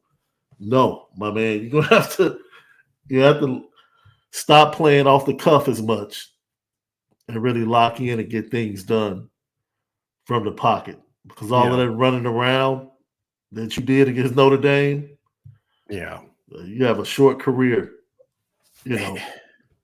He'd be playing in an offense that would not allow him to come anywhere close to the production that he's had at USC. Yeah. And as much as I dislike Lincoln Riley, it is hard to argue against the development he's had at quarterback. I mean, Jalen Hurts looked like a completely different player in the 1 year at Oklahoma than he did at Alabama. I don't like the guy very much at all. I really dislike Lincoln Riley in a lot of ways. But it's just hard to argue against that. Now, would Caleb Williams' legend be greater if he did what he did at Notre Dame than USC? Sure, because at USC, there's a lot of recent contemporaries that have kind of put up those kind of numbers. I mean, Matt Leinart, won 2 titles and all that kind of stuff. I mean, you win a title at Notre Dame in this era, win a Heisman at Notre Dame, win a title. It's just a different animal. You know what I mean? But I mean, if I it's had a just kid different. and he was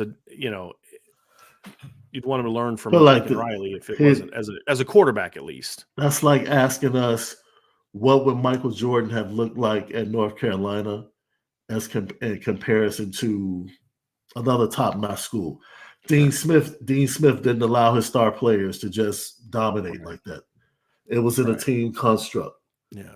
And then when they got to the NBA, all of a sudden they Right. exploded. He might have looked like Carmelo, an '80s version of Carmelo Anthony back then. His Yeah, 1 year at Syracuse. yeah, Correct.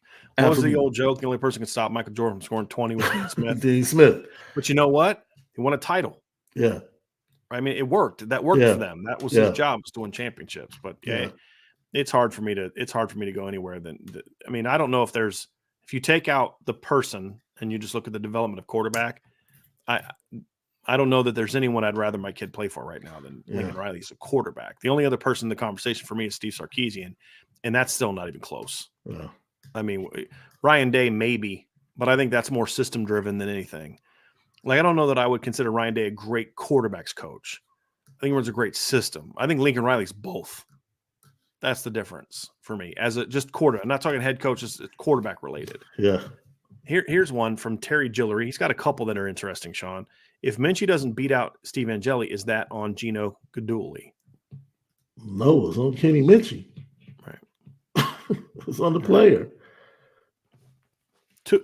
Unless there's a situation where like he's playing great and he's just not getting a shot. But look, development for me, Sean, is it's part coach, part player. Yeah. And you can lead you can take a horse to water, but you can't force him to drink, right? Like he's got to make that choice. Yeah. So it's on both of them. But but what if there's a scenario where Steve Angeli beats out Kenny Minchie because Gino did a phenomenal job developing Steve Angeli too?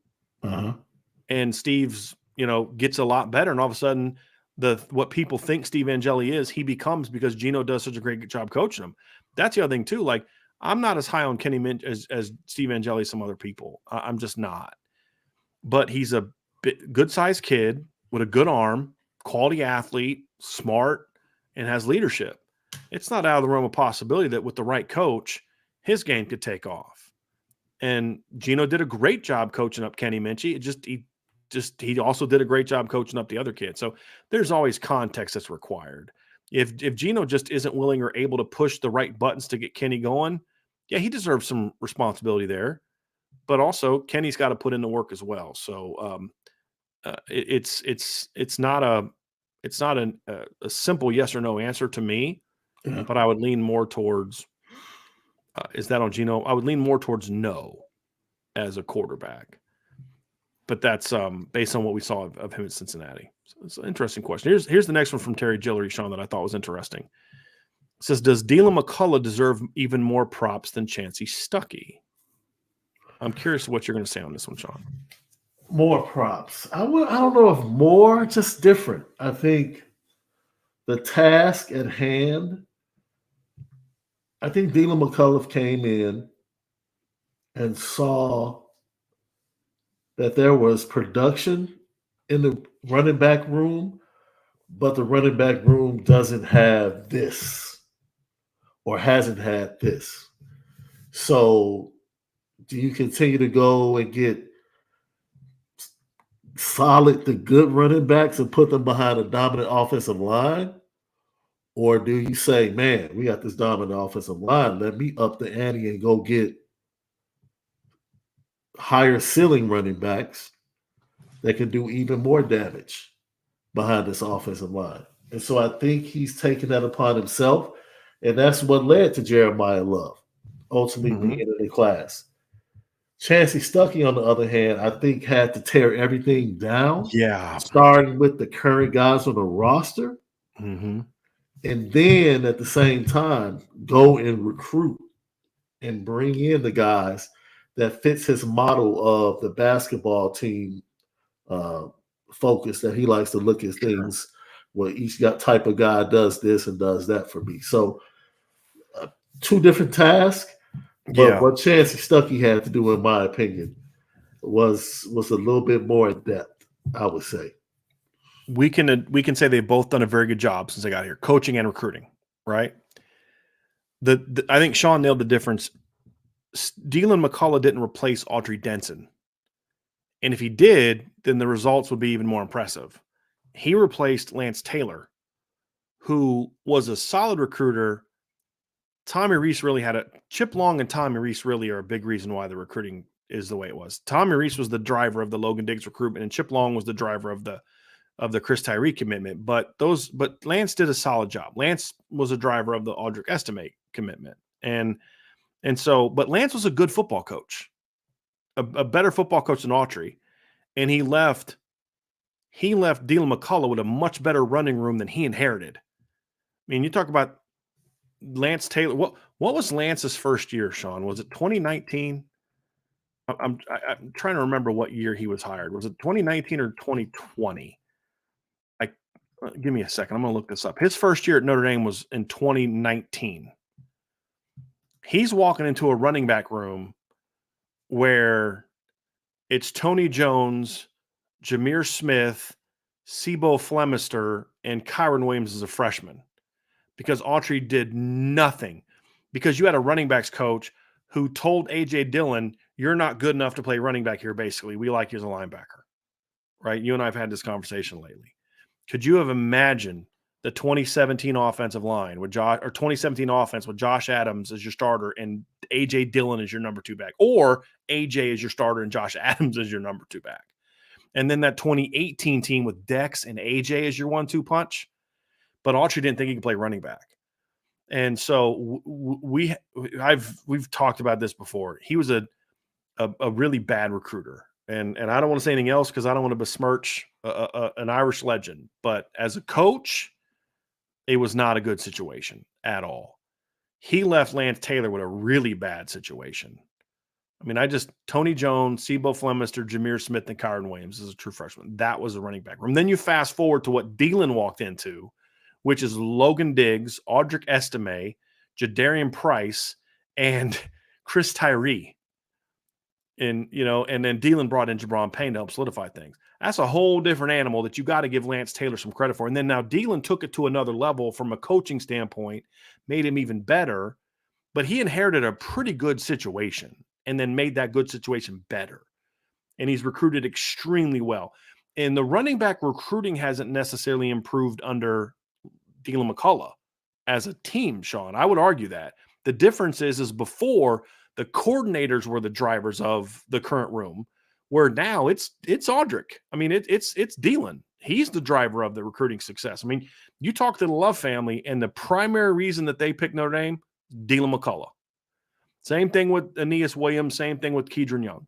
Now, that doesn't mean Marcus Freeman doesn't matter and Jared Parker has to play his role, and all that stuff matters, but you said something really early on.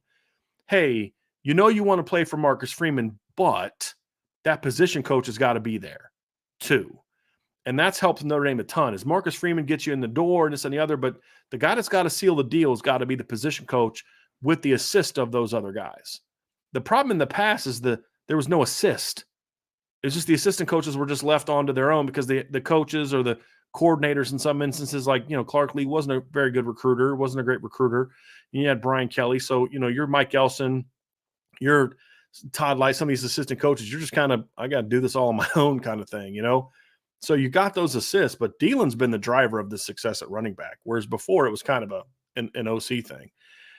And so he inherited a great situation. Now it's like, dude, make it even better, and he has. Chancey walked into a train wreck. I mean, you'd lost 5 guys that transferred in a year out of your room. Your recruiting was lazy. The majority of your class that you even had was because your coordinators. Chip Long got Lorenzo Styles and Deion Colsey. Then they decommitted, and then Tommy Reese had to drive to get Deion back. That's a fact. He played a role with Tobias, but so did Notre Dame played a role with Tobias. Let's be real about that, right? So he walks into a situation where your guys have not been coached a lick, whereas Dylan walks in where Lance Taylor was a quality football coach. He was. And that's why he's at Western Michigan right now. That's why he got an OC job at Louisville, because he's a quality football coach. He did a good job. I think Dylan's even better, but Lance did a good job. Coach Alexander did not. With all due respect, he did a bad job. And Chancey had to, I think unanimously, had to deprogram all that and then build it back up with like 5 scholarship receivers. And the success he had in year 1, you could attribute to, well, he did kind of recruit for 2 years because he was recruiting those guys at Texas. Okay, fine. What's the reason now? What's the reason for Cam Williams and Isaiah Canyon and Micah Gilbert now? Right? So I think they've both done a great job. I'd grade them out equally as far as results, coaching and recruiting. But if you want to compare it to the props, to me, the props go more to Chancey Stuckey because he's had to overcome so much more, where Dealin is like, you got handed a pretty nice situation and you're going to build on it and make it even better. And that's why I would say the answer to that, Sean. So I think you and I are on the same page there, but I just don't think people it's crazy. It was not more than 16 months ago, Notre Dame's receiver room was an absolute train wreck. Yeah. When Coach Stuckey took over. Like, we forget Yeah. that sometimes because of how well I think he's done. But it was a disaster. A disaster. Where when Coach McCullough got hired, we were kind of like, yo, we got to watch this dude coach up those dudes. This is going to be fun. Fun. Yeah. You know what I mean? And so where Coach Stuckey was like, I don't know who this dude is. And also, Coach McCullough's got a long track record of this kind of success. Chancey Stuckey had been a football coach for 1 flipping year. Yeah. And you throw him into the Lions then that is recruiting receivers at Notre Dame. That's a heck of a job. Heck of a job. Yeah, I have to go. I have to go with him. And that takes nothing away from the job that Coach McCullough has done. But following Lance Taylor is a lot better situation than to follow Del Alexander. Absolutely. Absolutely. Reality of it. That's the reality of it. All right, let's go to this next one here. We've got a super chat from Nathan Milton. Sean, have you ever got Malik to admit he's wrong about something? That's part one. Thank you for the super chat, Nathan. Okay. Yes. And number 2, they're both going to be yes. And then number 2 is, has Brian ever done or said something worthy of the, I'm going to say pretty train. Yes, I do lots of things that get me on the pretty train. Yes. Out of all of our phone calls and conversations, Brian has said, yes, multiple things worthy of the petty train. Especially when we start getting into our likes, our hip hop likes. I have offered some opinions in when it comes to modern rap that Sean is not a fan of. If I get Brian, all I have to do is get Brian riled up about something, and he starts to get super petty. Yeah. Instantly. So, and he knows the buttons to push. He knows the button. I still think you and Angela are having side conversations, and she's giving you heads up on things. Hey, you want to? This is what Brian's really pissed off about today. You know what I mean? Like, this is what he's ranting about. So if you want to get him going, you can talk about this in the show today because it never fails. Never fails. Oh boy! I think my Kendrick Lamar take might have been the one where you got most disgusted. I just shook my head. That was probably the one. I'll ask you of this one, Sean. What other sports or teams do you follow besides Notre Dame? You have a much longer list than I do because mine is I don't. Well, see, first of all, as an Illinois grad, that's my squad. Nice to see we made the final 6 for Marquise Lightfoot tonight. So Brett Bielema was going to Ohio State, sadly. Right. We're holding fast, but no. And then other than that, it's a year-by-year basis, right? I've enjoyed watching Georgia the last 2 years defensively. I stayed up and watched multiple Washington games last year because their offense, year by year. I watched more Tennessee games last year because of Hendon Hooker and what they were doing. So I'm just a fan of the game, man. Like, whatever becomes an intriguing story, it doesn't matter the time zone. I'll stay up, get up early to watch good football. So, even if Northwestern becomes a story, I'll watch them. I've done it before. So, sports-wise, I grew up watching the Celtics as a basketball NBA fan, the Broncos as an NFL fan, and the Reds as a baseball fan, and I was a Michigan basketball fan. over time, I probably stopped. I mean, I was still a Broncos fan when Elway retired, but I didn't have the same. I realized after he retired that I was probably a little bit more of a John Elway fan than necessarily a Broncos fan. Yeah. And so, I mean, I've enjoyed him. I just have kind of pretty much stopped watching NFL. I started watching NFL a lot less when I got into college, but even more so when I got into coaching, because Sundays are, for a coach, are you get up in the morning, you're at the office at 7, 8 a.m. and you're there all day. And it's like by the time I get home on Sunday nights, like last thing I want to do is watch more football. I just want to sleep and get ready for next week's game. And then now it's just like I don't hardly watch it at all. I mean, I pay attention to what happens to the Broncos, but I wouldn't say I'd follow the Broncos probably more than any others. I stopped being a Reds fan. I'm not saying a Reds fan, but I stopped paying attention to the Reds a few years ago. Although it sounds like they got some young guys coming up, watching some of those things on Twitter. That they do.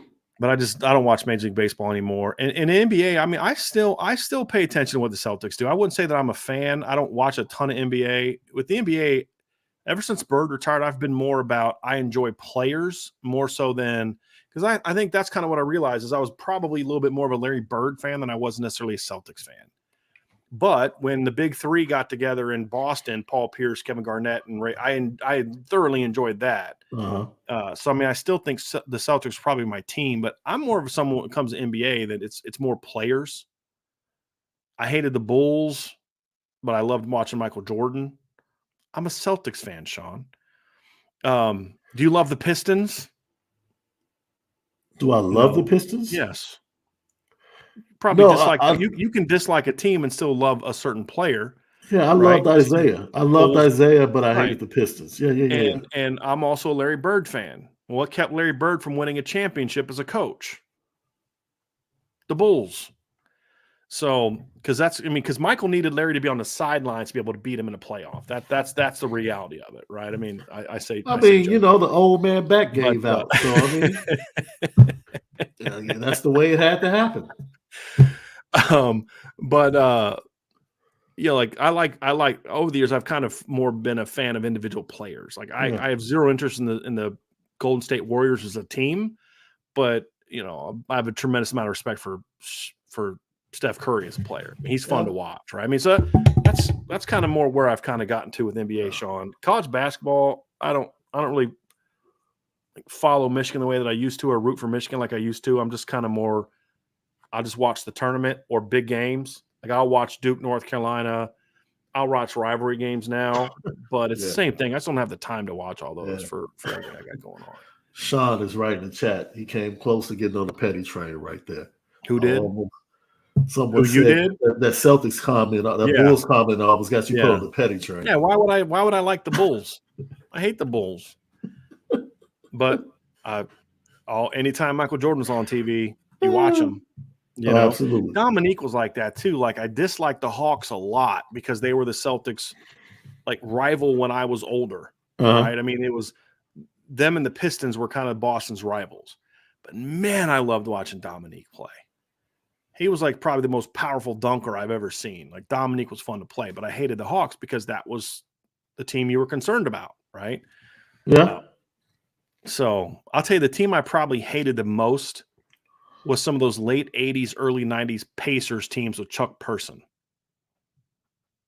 But again, I think that might be more about Chuck Person than it was the Pacers. Yeah, because he was just a good person to hate. He was easy to hate. He was easy to hate. Very easy to hate. Very easy to hate. All right, so here's one from Truman DeMel. Thank you, Truman, for the super chat. Appreciate you. He says, should we put blinders on and let the Notre Dame football haters sleep like Rip Van Winkle and continue to build a juggernaut? What do you think, Brian and Sean? I think it depends on are we talking about the Notre Dame team or the Notre Dame fans? Well, I know I like to engage. Yeah. I like engagement. So I don't mind engaging. Matter of fact, I think Brian, don't you guys think Brian should go back on Tiger Bait this off season? Don't you guys think we need another episode of Brian on Tiger Bait? I like to embrace and engage the haters, especially the ones that have no clue. Yes, I like to. You mean like guys where I know more about your team than you do? Is that an example of the petty train right there, Sean? You are now officially, you have a one-way ticket on the petty train. It's like that guy from Ohio State. I don't know any Notre Dame players, so they must suck. Okay. Oh boy. Oh my goodness. Oh, for a second there, you said Tiger Bait. I'm thinking Tiger Bait. What? I never watched that show. I thought you were talking about that stupid Tiger Kingdom. I'm like, what are you No, talking about? I've never seen that nah, stupid show. I know what nah. you're talking You picked up on it. about. It took me a second. It took me a second, but I figured it out. Yeah. I'm with you, Sean. I kind of like the engagement. And as I think where Truman, I think where you could make that case is for the team. Mhm. You could make a case, like I have my thoughts on how things should be engaged and players being fired up, but I don't ever want to see Marcus Freeman stand in front of the team and read an ESPN article that they said about Tobias Merriweather to get him fired up. You know what I mean? Like you may make, but you will make little comments in practice about, oh, this is why they say, I think that stuff is can be useful.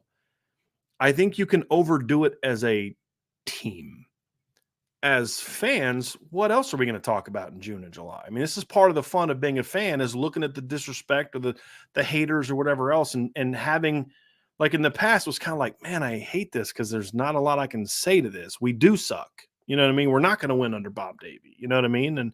But now it's kind of like you feel the last 5-6 years, it's kind of like, look, you are disrespecting Notre Dame in ways that they don't deserve that disrespect. They're a top 5 team in producing NFL players the last 6 or 7 years. They're a top, I think, what are they right now, Sean? Like 5th with most players on NFL rosters right now. But yet, what's the mantra? It's 5th and 6th. They go back and forth. Yeah. Yeah. And like they're 48. So, depending on who gets cut this week. But yet the mantra is, well, they don't produce enough NFL players. Yeah, but look how many Alabama produces. Well, nobody produces as many NFL guys as Bama and Ohio State, right? I mean, nobody's doing that. I didn't realize Bennett Jackson just got released, like literally just got released from the Jets. It had been playing, and Matthias Farley is still playing. Like man, Notre Dame. There has to be something about the players that leave Notre Dame that when they walk into a camp, I'll give you a perfect example. Josh Love. Dude, it took like 2 days at rookie camp, and the Bears were like, oh, okay. Yeah. You got a spot. Who was this? Was it Josh Lugg? Oh, Josh Lugg. Gotcha.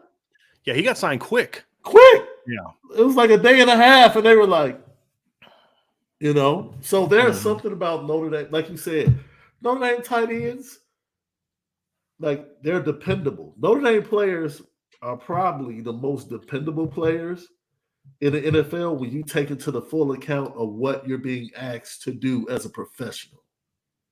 Might not be the top end talent of some of the other schools, but as far as being the foundational core of what a head coach needs and wants in that locker room, you'd be hard pressed to find another program that gets guys into the NFL. And like you said, the only reason most of them are not playing is because of injury. Mm-hmm. Yeah. I will say this, Sean. I think that part of the reason for the constant disrespect for Notre Dame is twofold. One is because for a long time, the things they said were true. Yeah. Notre Dame wasn't a very good program. They were slow. They were unathletic. Those things were all true for a long period of time. And then when it started not being true, you had a head coach that constantly tried to convince you that it was still true. But because of his greatness, he was able to overcome all of those flaws and still win. That's partly why. And people bought into it. Well, Notre Dame doesn't have speed. I have a friend of mine who has this view. It was like, well, why does Notre Dame always why is Matt Balis not being able to prove the team speed? And I'm thinking, are you serious? It's like, yeah, this isn't a team. I'm like, so start listing all the. He's like, well, look at Michael Mayer's 40 time and Kyle Hamilton and Kyron Williams. And I'm like, so then I start listing off like, all these dudes that like just wrecked the combine. And it's like, yeah, but what about? I'm like, all right, dude, you're hopeless. Like you've bought into that lie that Notre Dame doesn't have speed. It's like this team can run. I mean, Notre Dame starting middle linebacker in 2021 was faster than Georgia starting middle linebacker in 2021. And if you don't believe me, go look at their pro day results. I mean, now that doesn't mean it was better. You can say he wasn't they're not good enough talent-wise, but when you go to the lazy, they don't have speed thing, it's like, well, I mean, Notre Dame has one of the fastest corners in college football, and he's 6'3". And I think, but that's kind of what we heard, is we always heard these excuses. Well, we don't have enough perimeter playmakers. Notre Dame's head football coach literally said that after a game in which he had a 6'4", 4-4-3 guy on one side and a 6'4", 4-4-2 guy on the other side, and a home run hitter at running back. Like, he literally said that. And it's just like, well, and then what people say? Well, yeah, Notre Dame doesn't have speed. Really? That was your takeaway from this game? Was they, now, could you argue depth? Certainly. They had depth issues back then. But, well, they don't. Notre Dame just hasn't produced defensive lines. I'm like, did you not watch the 2018 defensive line? Like, literally almost all their backups are NFL players. You just get into these mantras where people buy into that because Notre Dame hasn't done the ultimate things they need to shut people up. And that's what it boils down to. Yes, you've had 10, 11 win seasons, but you haven't beaten the teams that really define you.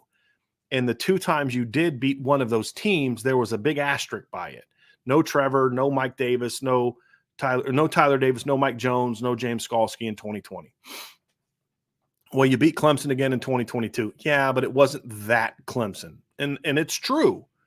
This 2022 Clemson is not Ohio State. They're just not that program anymore. Now, could they be in 2023? Maybe. We'll see. I think they're trending back up again after some of the decisions Dabo made this past offseason and improvements at quarterback, but they're still not what Ohio State's been the last few years, perception-wise. And they're not what Clemson was. I'm not trying to say that Ohio State's been better than Clemson the last 6 or 7 years, but what I'm saying is the last couple of years at Ohio State have been better than the last couple of years at Clemson, and this Ohio State team is a lot more like the 2016, 2018, and 2015 and 2018 teams that beat Notre Dame than the 2020 and 2022 version of Clemson that Notre Dame beat. And so to me, until you win those games, you get a playoff win or a big New Year's Six Bowl win, something they still haven't done since 1994, then you're going to have that disrespect and it's hard to push back on it. But that doesn't mean that we still won't, because that's part of the fun of doing this job. Guys, we do a show every day. I don't know anybody else in this space that does a show every single day.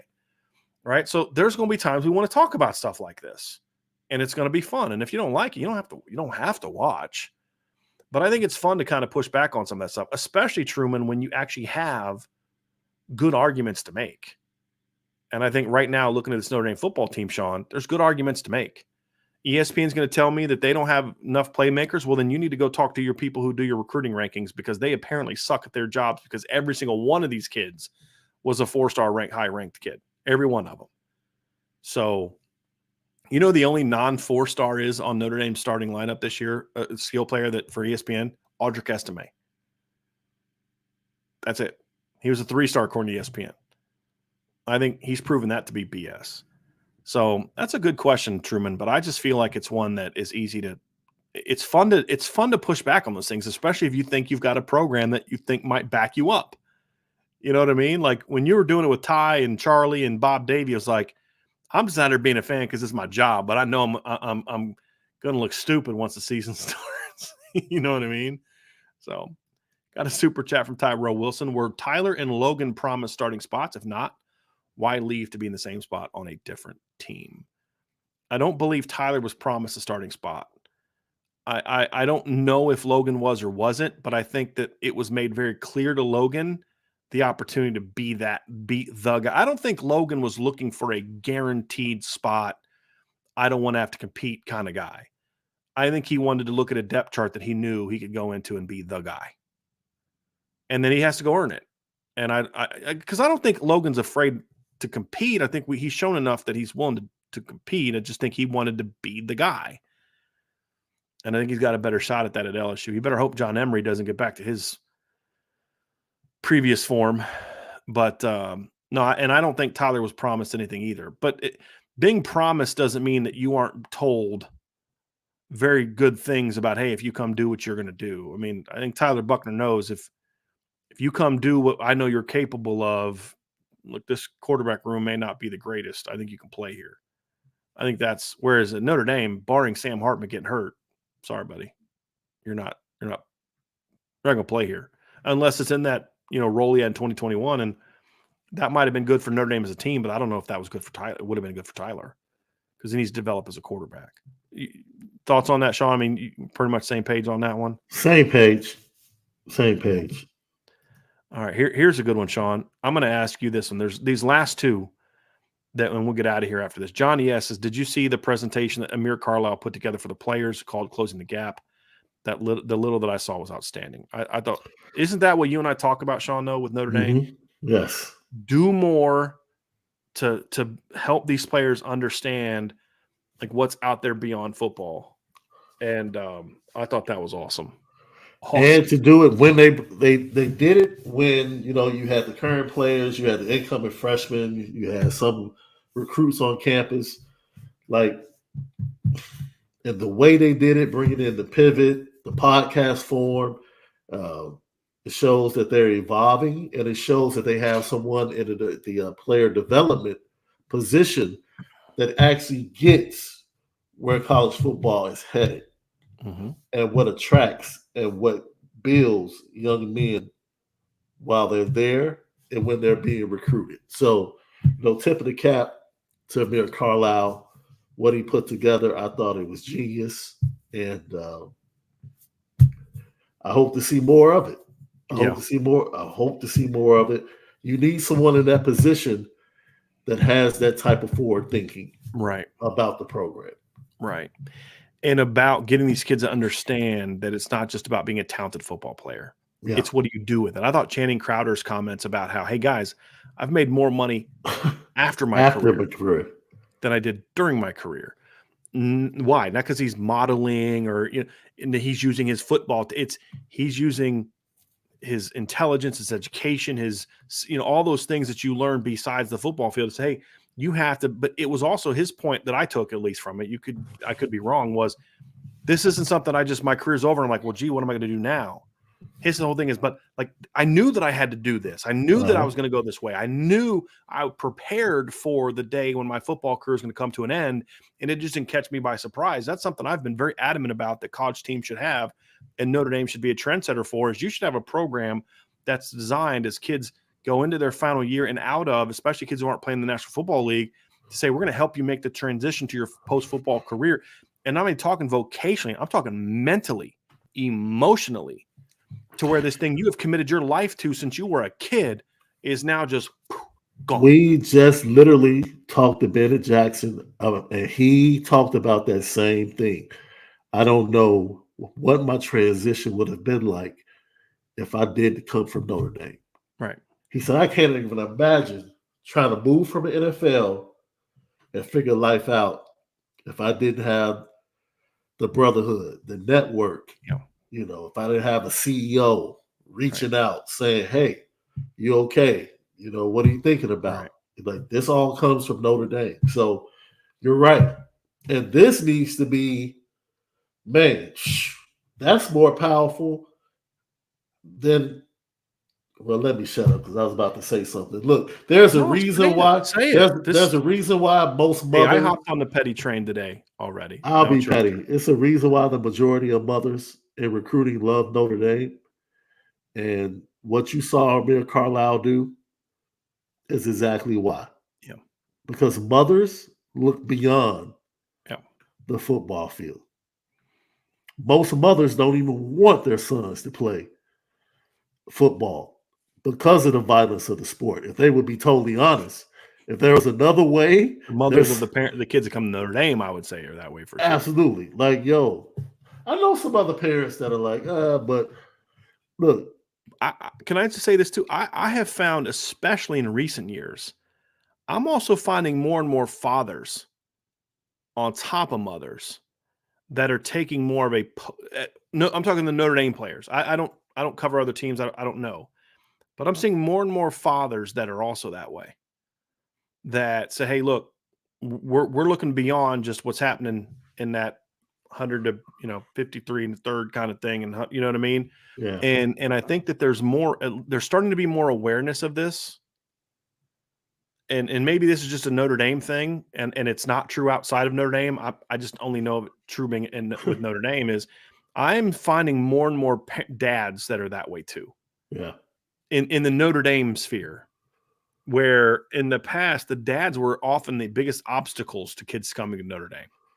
Because to your point, Sean, the dads were very much what's the system going to be, and do you give my kid a shot to get the NFL?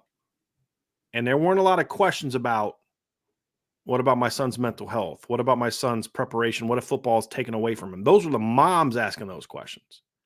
We hear stories about like Corey Minor's mom. You know what I mean? Like, I can buy you a jacket.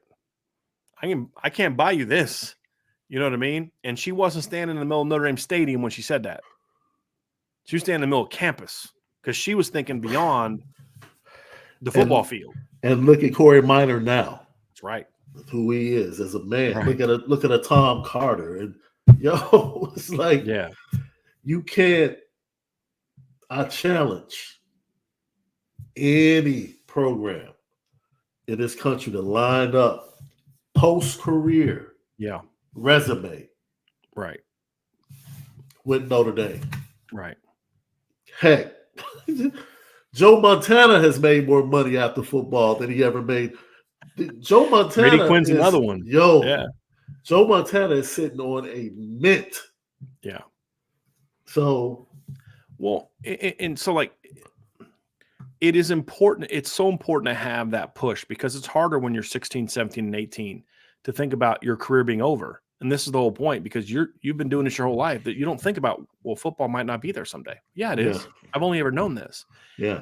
And like for me, it's like, and I'll just call out some names. Like when I talk to the parent, the Chris Tyree's dad and the Don Schuler's dad and Braylon James's dad, and Tobias Merriweather's dad and Robert Hainsey's dad. And like a lot of the dads that I've had a chance to meet over the years, you're like, you get why their kids are the way they are because they have that father figure that's like, hey, there's nothing wrong with you loving and being passionate about football. And I'm going to push your butt on the football field every single day. But you're not going to be defined as a man by that. And that's the difference between, when you get to know Glenn James, who we've had on the show. Right. And as I've gotten to know Chris Tyree's dad a little bit off the air, and you get to know Tobias's dad a little bit, and you get to know Robert Hainsey's dad a little bit, and you're like, okay, I get it now. You get a chance to meet Alex Barrs' dad. You get it now. And you're like, okay, I understand why Chris Tyree is a 4.0 student and also a great football player. I understand why Tobias is the way that he is. I understand why Braylon is the way that he is. Because you meet these parents, sometimes it's a dad, sometimes it's a mom. Ideally, it's both. And you're like, okay, I get it now. And to see Notre Dame harnessing that and building on that from a football standpoint, not just an institutional standpoint. The institution has always been pretty good about that stuff, Sean. I think to see Marcus Freeman embrace it and allowing Amir Carlisle to do something like this, where he's not just being given a job as some sort of figurehead, former player, we want to be around the guys, but like, dude, you're going to have an impact on these young men. Like, that's the player development that I want to see. It's Marcus Freeman's job and Mike Mickens' job and Jared Parker's job and Joe Rudolph's job to develop them as football players. It's their job to develop them as men to a degree, but the more of the type of, because it's hard for a coach in today's era with all the recruiting responsibilities where you're off campus for literally 3 months of the year, you're just away from the team. It's hard to be the kind of mentor you can be at the Division III level when you're always around them, or the way it used to be when the recruiting was like in like a little month span or whatever the case may be. To have somebody like Amir Carlisle to say, hey, you're going to also be part of this too, man. I love that stuff. And that's the stuff Notre Dame needs to be the trendsetters for that stuff. And this is what you and I have talked about, Sean. There's no excuse for Notre Dame to not be the trendsetters. And I'm fired up to see that. And I hope we see more and more of that. And it wasn't just like at first I'm like, okay, this is Amir talking. Sure sounds great. And I'm like, hold on. Is that Ryan Clark talking about this? Is that Channing Crowder? Is that like, okay, they're serious about this. This isn't just some little, because I'll be honest, I tend to be pessimistic nowadays. I've gotten much more pessimistic in the last couple of years. You see something like that, like, okay, what's the recruiting angle here? I thought it was going to be something like that since it was a recruiting weekend thing. Like, oh, it's Amir talking to recruits about. I'm like, okay, cool. It sounds great. Then you realize, like, then you see like the players sitting there taking notes, like all of them, whole feverishly, right? Yeah. And you're like, okay, this is serious. Like, this isn't something they're just putting on social media to make them seem like they're cool. They're doing something, man. And you're like, okay, this is the stuff I want to see more and more and more of, because this is how, Sean, to your point, you're down to, I don't know where I'm going to go, Ohio State or here or whatever in here. This is the stuff that'll push you over the edge, because Urban Meyer was brilliant at selling this at Ohio State, even when it wasn't necessarily true. Right. And so this is something that could be a huge thing. And then if you start coupling more and more winning with it, these are the reasons that Sean and I think that Notre Dame is on the verge of becoming a juggernaut right now. Because Marcus Freeman said something last week. He was quoted in an interview about, if we need it, we're going to do it at Notre Dame. Like, money's not an issue. That was good to hear. To back that up with what Amir did, it just gives you confidence, man, that there are people finally within the program that get it, that get what needs to be done, that gets where the blind spots have been in the program and are going towards or walking towards fixing those blind spots and getting them repaired. Yeah. This is the best thing that's come out of that. Yeah. Just watching that. And it goes a long way. I think people forget that the young men that are being recruited now came into this world with a smartphone in their hands. Mm-hmm. Their parents sat them on the couch with their iPad when they wanted some time to be able to finish something else. This is the world they grew up in. And podcasting and content creation. This is their world. And what better way to reach them than by doing that? So I thought it was genius. I thought it was absolutely genius, and I can't wait to see the evolution of it and the next steps that they take. You just think about some, Sean. Kids who are 18 years old right now. Do you know who you know what year? I mean, think about this. When they were born, it was like the 05 and 06 Notre Dame seasons. Like, that doesn't seem like that long ago to us.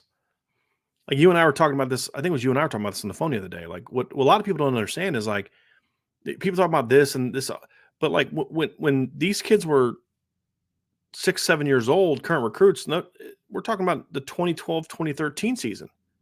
They were little children then. Right. And so you have to understand the world that, like you said, they grew up in, and the things they experience are completely different than what your and I experience was. And I think that's one of the benefits to having a younger head football coach, is because he's more in the middle of those two than you and I are. You and I are more on the end over here, where Marcus Freeman's like right in the middle of that. And I think when you look at some of his assistant coaches, there's a lot of youth there. And I think that if you do it correctly, you can find a way to reach that generation and be able to reach them with those tools, where maybe someone like me might have a tougher time doing that or understanding that. I may know the need for it, but not necessarily know how to get there. And so that's kind of where we'll be on that one. So did I freeze up? Because so anyway. So I can't get to the next question because right now my internet's not working. And let me see here. See if I can fix it over here, everybody. I'm really sorry. Like, I can't even pull up any questions. I can't do anything right now. Like, I can't end the show right now because everything froze up on me. So I'll see if we get Sean back here. Hey, Sean, can you hear me? Okay, because my computer froze up, so like my mouse, I can't stop anything. I can't bring up the next question. Are you able to pull up the next question? Yeah, it's the one from, I think there's one at the bottom. All right, here it is. Brian and Sean, where do you think Notre Dame, the program, will be in 5 years? This is the one I wanted to pull up and end with, Sean. So I thought this was a really good question.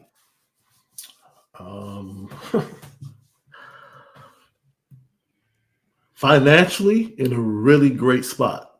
I'll say that. With the new Yeah. TV deal and the pair deal, Notre Dame's going to sit in a really darn good spot. But then you have to understand that the evolution of everything else. Like, if we get to the point with the new college football playoff format coming into play, in 5 years, Notre Dame could be facing, depending upon how these super conferences, if they come into play, could be on the brink of making a major decision in 5 years. Mm-hmm. Now, I'm just speaking from the business side right now. On the football field, I would venture to say in 5 years, success on the football field will probably be really close to having a national championship and trying to get a second one in 5 years. So you're on the same page as I am, Sean, that you believe within the next 5 years Notre Dame will have a national championship. Oh yeah. I firmly believe that. I do. Because I really think they have someone finally. Notre Dame is different. We all know that. Like, it's Chronicle. We know they can't recruit at the same level as Alabama, Georgia. We understand that, right? They're not going to have the epic recruiting weekends that Georgia had 2 weeks ago. It's not going to happen, but they're going to have their own version of those weekends for Notre Dame. They have to win those weekends, their own version of those weekends. They have to win those weekends. And then not only that, they need somebody leading the program that believes in the product. Right. They had a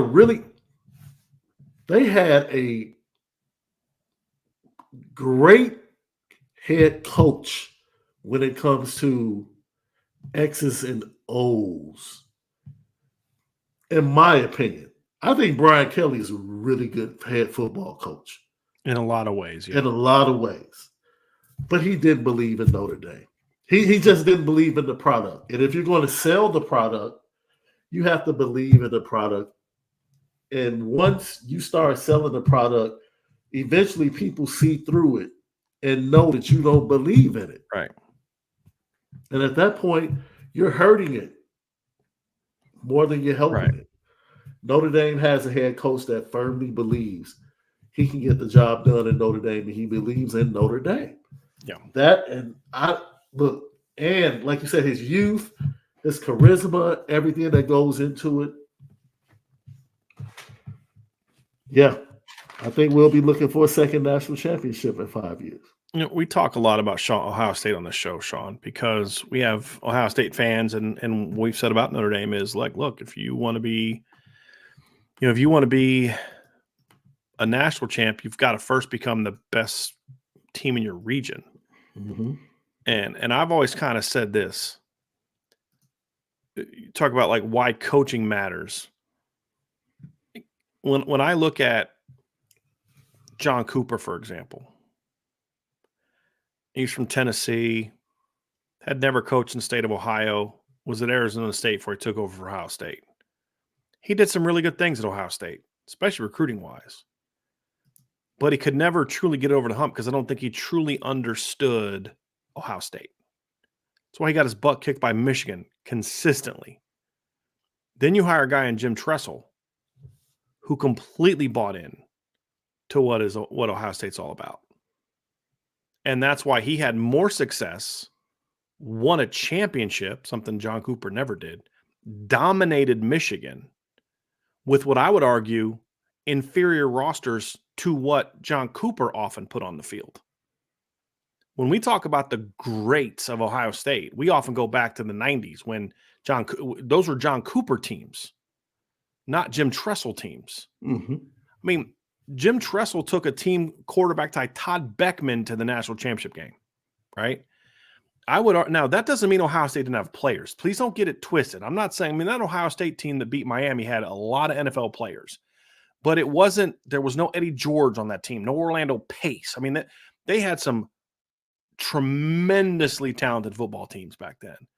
But I think that he didn't just quite understand what made Ohio State unique. And I think that is an important thing. Urban Meyer understood that, being an Ohio guy. And I don't know if he had the same buy-in that Jim Tressel did, but he knew how to use it. You know what I mean? And I think your point about Brian Kelly, I would also argue, because Brian Kelly's focus was always about what was best for Brian Kelly. And I think one thing that's unique about Marcus Freeman is there's a lot more outward-focused nature to him, where it's not winning and losing is important, because Marcus Freeman knows if I don't win, I'm not going to have a job. I have to win. But I believe that, and I could be wrong about this, but this is what I believe based on a lot of conversation I've had, is Marcus Freeman also understands that winning is not just a byproduct of what we do on the practice field and in the weight room. It's also a byproduct of embracing the uniqueness of Notre Dame, so that we don't look at the things that make Notre Dame different as stumbling blocks. And you want to talk about the biggest difference between Lou Holtz and Brian Kelly. And there are several, but the biggest is Lou Holtz looked at the stumbling blocks that are Notre Dame and said, and you could talk to any Lou Holtz player from back in the day. He took those things and said, this is what makes you special. This is what makes you better. Do you think this team you're going to play is in class studying for finals and doing this and doing that? Do you think they have to do this? Do you think they have to do that? Do you think they have to live in dorms and no air conditioning? I mean, all the things that everybody else before and after him looked at as stumbling blocks and things that hold you back. Lou Holtz looked and said, no. I'm going to convince them that this is what makes them special. He embraced what made Notre Dame special. And why did he embrace it? Because he genuinely believed it. The guy literally had a Notre Dame clause in his contract. That's how bad he wanted to be at Notre Dame, right? Still to this day, of all the places he was at, this is the place that Lou Holtz's heart is still at, because he embraced what makes Notre Dame special. Brian Kelly looked at the things that make Notre Dame unique and said, these are problems that have to be overcome, as opposed to things that make you better than everyone else. And that ultimately is the difference. And I believe Marcus Freeman, now, has he fully understood how to maximize it? No, he's in year 2. But I think he understands, I got to look at the academic piece, and I got to look at this, and I got to look at these challenges and make these kids understand this actually makes you stronger and smarter and better and more equipped to win at life and win on the football field, because nobody's working as hard as you are this week, because they may be able to match your effort in the weight room. They be able to match your effort in here, but they're not going to match your effort over here. And this is why you're going to be mentally tougher. Now, that may actually have no bearing whatsoever on you being a better football player. But when you buy into the fact that I am doing all of these things, it's going to change your mindset to where I can do anything. I'm not afraid of Miami. I had freaking finals last week at University of Notre Dame, and I came out of it. Miami's a cakewalk, right? Now, that's not actually a real thing, Sean, but the mind is a powerful thing. And when someone knows how to use that to get players to completely buy into what makes us different and special, that's how a program like Notre Dame wins a championship. It'll never be because their players are just across the board better than everybody else's, like Georgia or Alabama or to degree Ohio State. It's got to be different. And Marcus Freeman understands that because of, like you said, Sean, because he truly believes that this makes Notre Dame better. This makes it is it harder? Yeah, it's harder. It's harder to win here than it is other places. But it also means that it means more when it happens, when you have those successes. And I think that's the part, Sean, that I completely buy in with you about, is you have a coach now that believes it. Now, once he gets the experience as a coach and learns from some of those failures and successes, combined with these other things that he gets, also being from a younger generation, that it's not he doesn't have to learn these things. He's had an iPhone a lot longer in his life. I mean, iPhones came out the same age, right? Like smartphones came out at the same time, right? But my point is, a greater percentage of him being 36 or 37 has been having that compared to you and I, who are mid 40s, right? That's the point. So just all of it to me is impactful, and you're seeing him surround himself with people that embrace that, because who else better to understand that than a kid who played here and NFL dream didn't happen for him. But he understands, boy, I'm successful and I've been able to do these things in my life because Notre Dame prepared me to do them in this regard. And you have a head coach that, like, the university's always embraced that, but now you have a head coach that embraces that. And I think that's incredibly impactful, Sean. Yeah. One more? Yeah. Do we have one more? Okay. So yeah, so SB10 SH10 for Heisman says, who were you anticipating landing last week when you said there would be another show? Are you anticipating any extra shows this week? I'm not going to say who that is because that commitment happened. It's just not going to be announced yet. So basically the delay was when the announcement was going to happen. So I'm not going to say who it is, but they did get that extra commitment last week. It was supposed to happen sooner in the week, and it was changed to go public later. It'll happen this month as far as I know. So am I anticipating extra shows this week? No, I'm not anticipating them right now. I think that a lot of the commitments are going to happen now are going to happen late June, early July, like we've seen in the past. So like Christian Gray basically decided on Notre Dame well before his July 4th commitment date, but he waited till July to do it. So, but yeah, so I mean, I think that they'll get some more players from I think that they will get at least a couple players from the last 2 weekends. I'm very confident are going to be committing Notre Dame. It's going to happen after visits and later in the month and early in the month, those type of things. So that's kind of where we're at with that one, Sean. So to answer your question, I think that is it. Yep. Sean, for the questions. So you and I are actually going to finish a show in under 4 hours. I cannot believe this. It's amazing. I think this might be a first. So anyway, that's going to do it for today's show, everybody. Thank you all so much for being with us. Sean, thank you for being with me today. I know that we both wanted to get a lot of this stuff off of our chests and have some fun kind of going at people. And now we're going to get a chance to see them prove us right or wrong on the field this season. So that's going to be a lot of fun. So, hey, everybody, before you leave, hit that like button, hit the subscribe button, hit the notification bell, share this podcast. If you have not done so, sign up for the message boards. We have had a ton of people sign up the last week. I definitely want to get more and more of you on there. You can sign up for a monthly membership for $4.99 a month, an annual membership for $49.99 a month, $49.99, or you can join the IB Booster Club. The Gold Club is the biggest, and you can get, not only do you support us and help us grow, but you also get an IB Club mug and an IB Club t-shirt, a Gold Club t-shirt with that. If you sign up for the Blue or the Shamrock Club, you also get a mug, and it's just a way if you want to. So you always say, hey, I would like to support you guys beyond the membership. The Booster Club is the way to do it. If you're currently an annual or monthly member and you still want to join the Booster Club, you can actually upgrade. Just shoot me an email on that, and we can at brian@irishbreakdown.com, and we can talk about how to make that happen. So definitely check that out as well. So Sean, buddy, I appreciate it. Did you guys go? You guys already went already today, or are you going to go tonight? No, we go tonight. You're going to go tonight. What time are you guys kicking off? 6:30 my time. So 7:30 Eastern. 7:30 Eastern. You're going to go live. 6 o'clock in 8 minutes. We'll have IB Nation Sports Talk. Once that's done, then you can jump right on over to Lucky Lefty. Lots of great stuff for you tonight. For Sean, I'm Brian. Thank you all very much. Have a great day. Great rest of your day. Great rest of your night now. And we'll be back tomorrow on the Irish Breakdown Podcast. Mm-hmm.